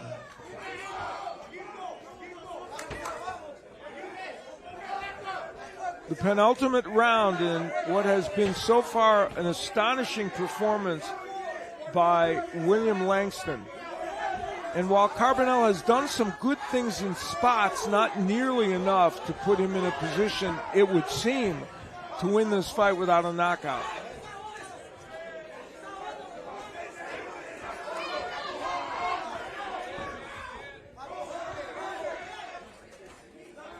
I mean, you can tell, it looks like Carbonell is a more super tired fighter.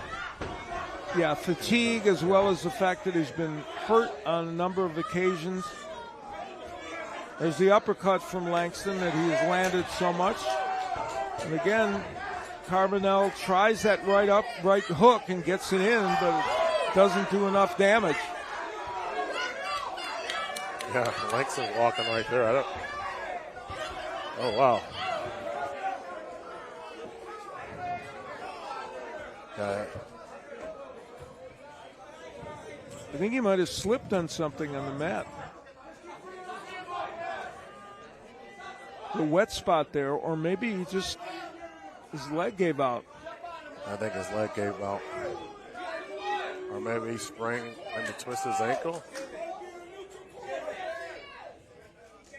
Well, the problems keep mounting for Isaac Carbonell. And he's trying to work his way through it right now.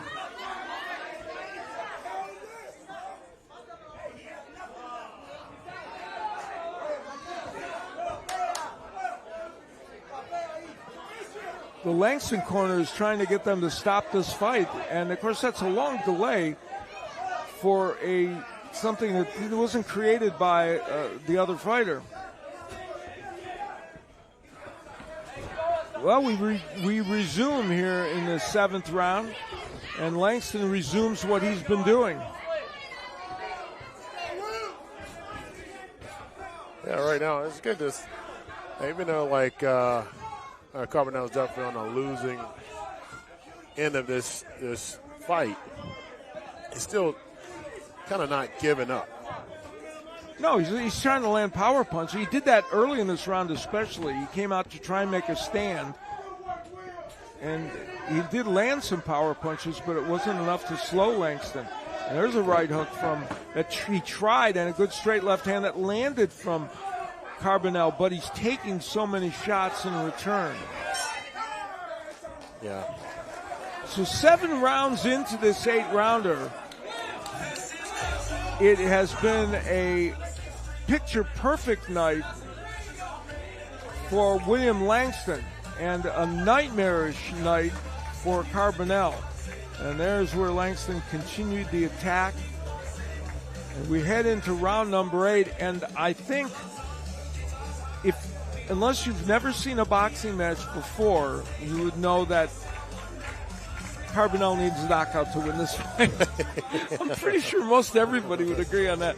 We don't agree on too many things these days, but I'm pretty sure that everybody would agree on that point. He might need to knock him out of the ring. yeah, right. And maybe a traditional knockout wouldn't even be enough. Well, we'll see how it goes. For Carbonell, we're it's a very difficult situation for him, and I'm sure at this moment a disheartening one. And he'll try and come out and see if he can land something impressive. I don't know. I guess. Oh, they're trying to. That may have been what created the foot issue for him. There is a wet spot there. We'll see.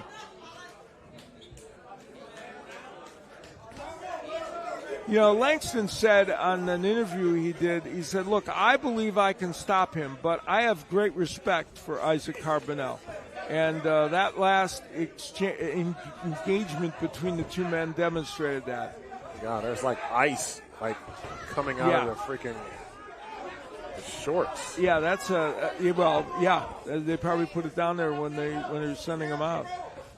There's that uppercut from Langston. That's one of the stories in this fight. And he does it from the left-handed stance, which, The ref stopping it because of all the ice. Yeah, all the ice in his shorts.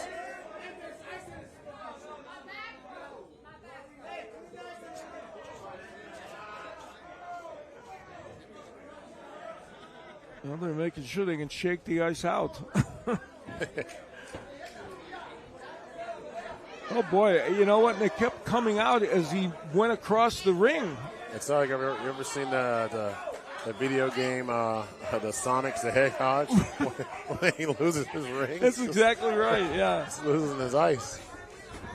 Well, here we are in round number 8, and Langston continues to call forward. William Langston, the 31-year-old from Kenosha, Wisconsin, trying desperately to close this out. And we're still looking for ice. Still looking for ice. We've had a little bit of everything tonight on every level. And Langston's even laughing about it. He's never seen that before. No, that one's a little different. And Carbonell, in some ways now, is in a little bit of a survival mode. Oh my God! But he hasn't been totally, because he's been trying to land power punches. But now, he's trying to land that right hook, and Langston posturing, and more ice comes out. That's how you see everything at. You can't make it's true, or in boxing in general. You cannot make this up. This round had lasted a long time. I hope they stopped the clock, otherwise. They stopped it. Yeah.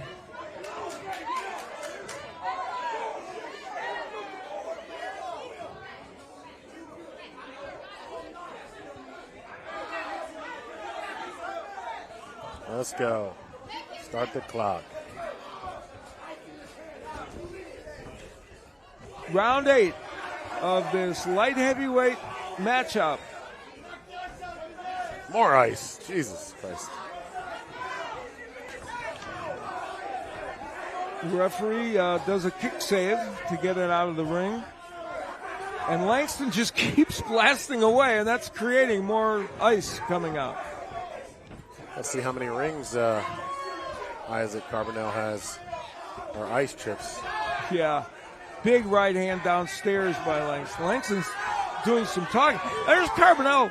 You know, when he throws those punches with conviction, he can land some good power punches. They just are not having an impact on William Langston. And right now, he is desperate to make an impact because it is going to take a knockout for Carbonell to win this fight.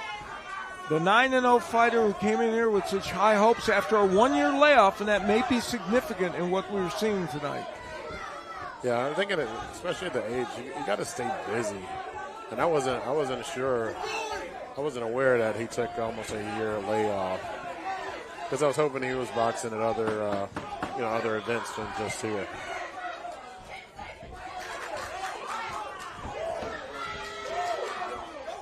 Moments left in this fight. That will do it.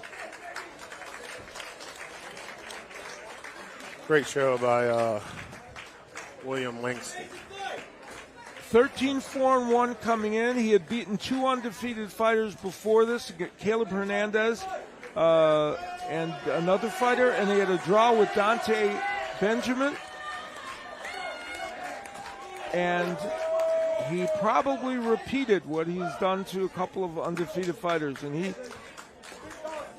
Well, you can just tell by his record. I mean, he had 9 KOs, so you can tell that he has power, and he's put a lot of pressure on the Carbonell camp.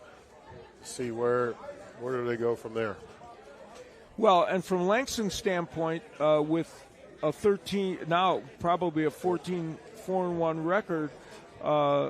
And importantly, having had that good, though losing performance against Coe early in his career, who is now at the cusp of fighting for a light heavyweight title, it may be enough to push him forward to get him some meaningful fights. But no question, this young man, the father of 4 sons, who grew up with a single mom and had some troubles in his early 20s, got a late start in boxing, but he had himself a night tonight. And for Isaac Carbonell, very disappointing evening, unless we get one of the worst decisions we've ever seen, which hopefully we don't.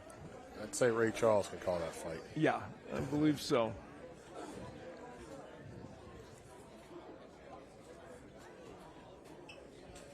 And for Carbonell at age 31, there's certainly a chance to retool and perhaps be more active so that he doesn't have that layoff. Yeah, it only seemed like a few fighters be able to take layoffs and come back looking sharper than ever. And that was on the great Floyd Mayweather, Money Man. Yeah, even though nowadays 1-year layoff is actually not as long as it used to be, but it still can have an impact on you. So we are just about ready, I believe, to get the decision. Throw it up to JT Conway. Let's go up there, JT. All right, ladies and gentlemen, after a fantastic main event, we go to the judges' scorecards. Judge Terry Hogan scored this bout 79-71. Judge David Hudson also scored this bout 79-71.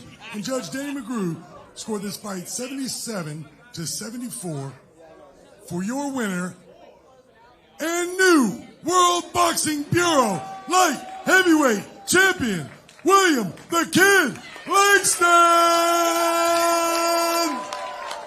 So William Langston gets the decision that he justly earned.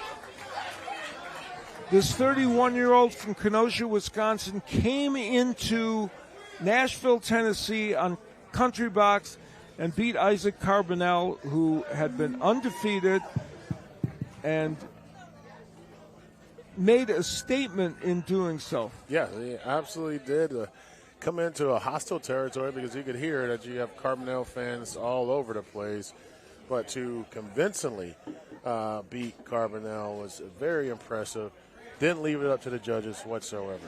And at a weight 175 that we weren't 100% sure was a good weight for him. He had been 7-3-1 at 175 and 6-1 at 168. So was he a better 168 pounder? Well, tonight he showed that he can fight at 175 for sure, and has put himself in pretty good position, and he's got a belt to boot to push him forward in his quest for further glory. Well, tonight we had a terrific night of boxing. We had some strange events. We had a lot of excellent fights. We had Robert Montgomery and Drew Lewis King in a super battle. We also had a great cruiserweight matchup with Craig Parker and Leonardo Minor as they battled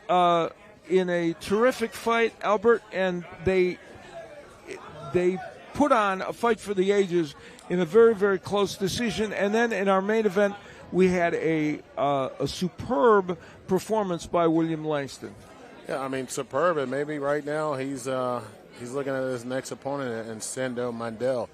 It was a good fighter that we've been seeing here on Country Box that had to take a little bit of time to get himself straight, but hopefully if he can come back against William Langston, that'll be something. All right, let's send things up to the ring.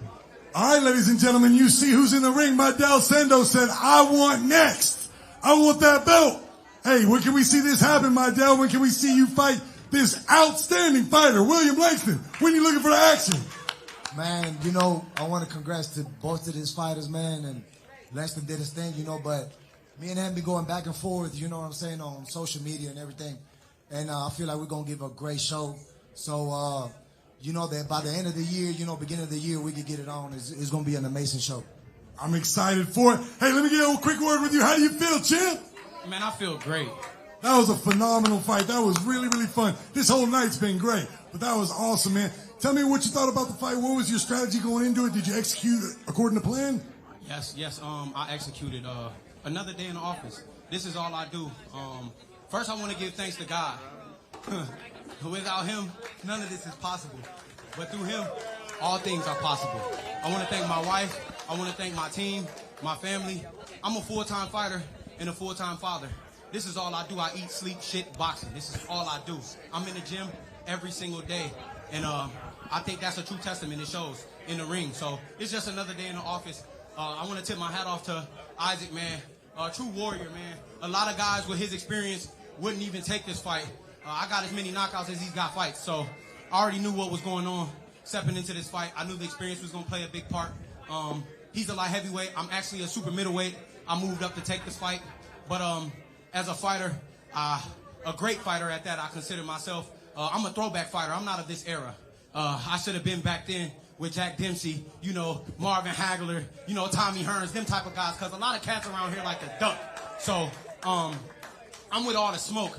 So if Maidel want to do it, we could do it November, we could do it December, we could do it January, we could do it every fucking day, any day of the month, we could do it. He could come to me, I come to him. I think of Nashville is my second home. I want to like Jimmy. I want to thank Jimmy for bringing me out here, and I like to thank Country Box Promotions, everybody who bring me here, Ashley, the whole family. I appreciate y'all for the opportunity, and y'all know I'll be back, man. This is what I do. I'm a dog. And real dogs, they don't bark, they bite. Wow, this guy is good on the mic as he is in the ring, man. I can't wait to see you fight, man. Would really love to see Maidel and you lock it up. We're going to throw it back to the two L's. Fellas, what do you think about that? This man's good on the mic. I just should give him the microphone from now on. Thank you, JT. Well, that culminates what is going to be what was a terrific evening. And he's still talking up there. So, number one, pleasure to work with you, Albert. It was fun to do my first Country Box. And I guess I picked exactly the right show to come here because this was extraordinary in terms of the boxing action. Oh, yes. It's all. You don't know what you're going to ever get here at Country Box. We're going to shock you. So you saw the best fight this year, in your career, which is outstanding. but also other weird things that you probably never seen We had a before. lot of intriguing situations. So it was a wonderful evening. We had a lot of fun. And as is the custom in Country Box, we had Robbie Cockrell doing some fantastic music tonight. And we're going to have him take us home. Take care, everybody.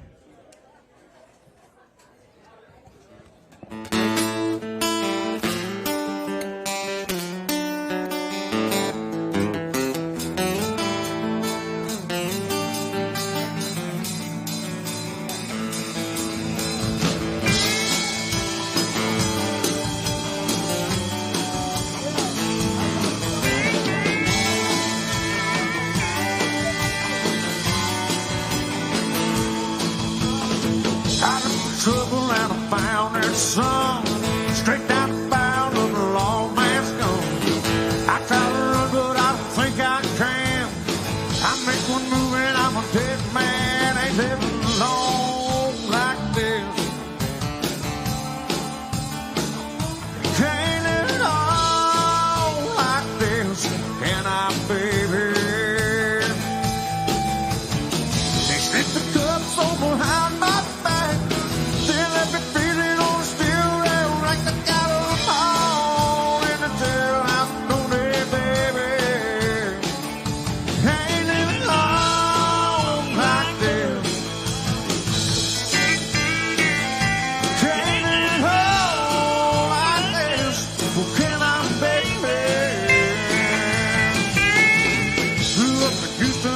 Wayside Drive, son of a car hops and all night down.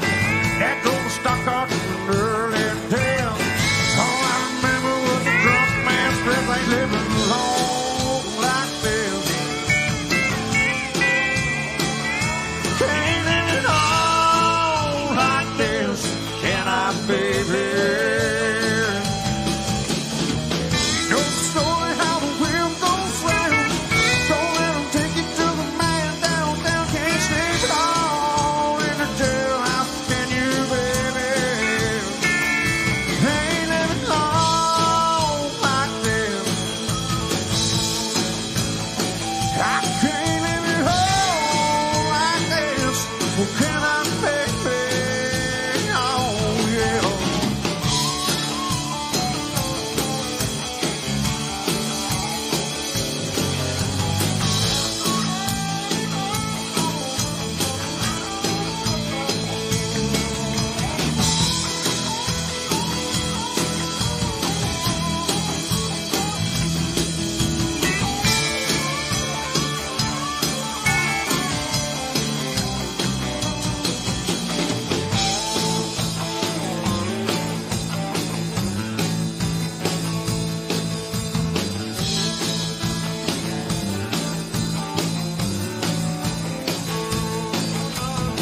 California, she's the roadhouse queen.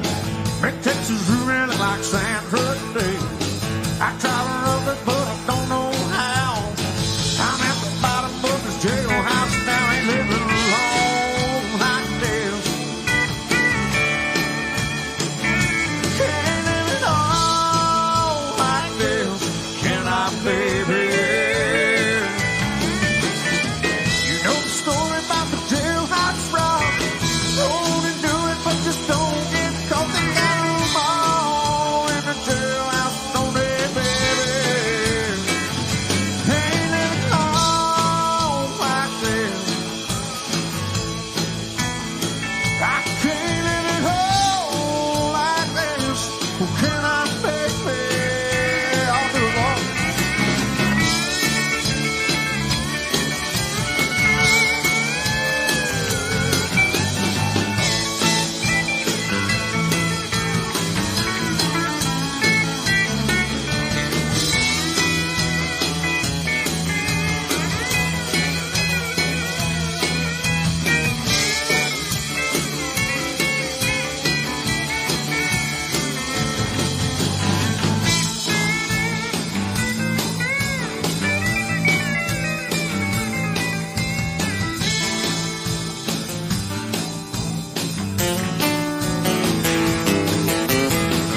can't be done. We got a long way to go, and it's short time to get there. I'll be bound, watch our bandits run. Old Smokey's got them ears on, and he's on your trail, and he ain't gonna rest until you're in jail. You got the dark, you got the duck, you got to keep that diesel trucking. Just put that hammer down and give it hell. He's bound down, put it up and truck. We gonna do this, it can't be done. We got a long way to go, and it's short time to get there. I'll be bound to swatch out bandits from. Come on, bandits!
Eastbound, watch out bandits run. If you put hard on the pedal, some devil by them bricks, let it all hang out, cause we gotta run to me. The boys are thirsty in Atlanta, and this beer in Texarkana, they'll bring it back no matter what it takes. Eastbound down, loaded up brand truck. We gonna do what they say can't be done. We got a long way to go, and a short time to get there. I'll be eastbound, watch out bandits run.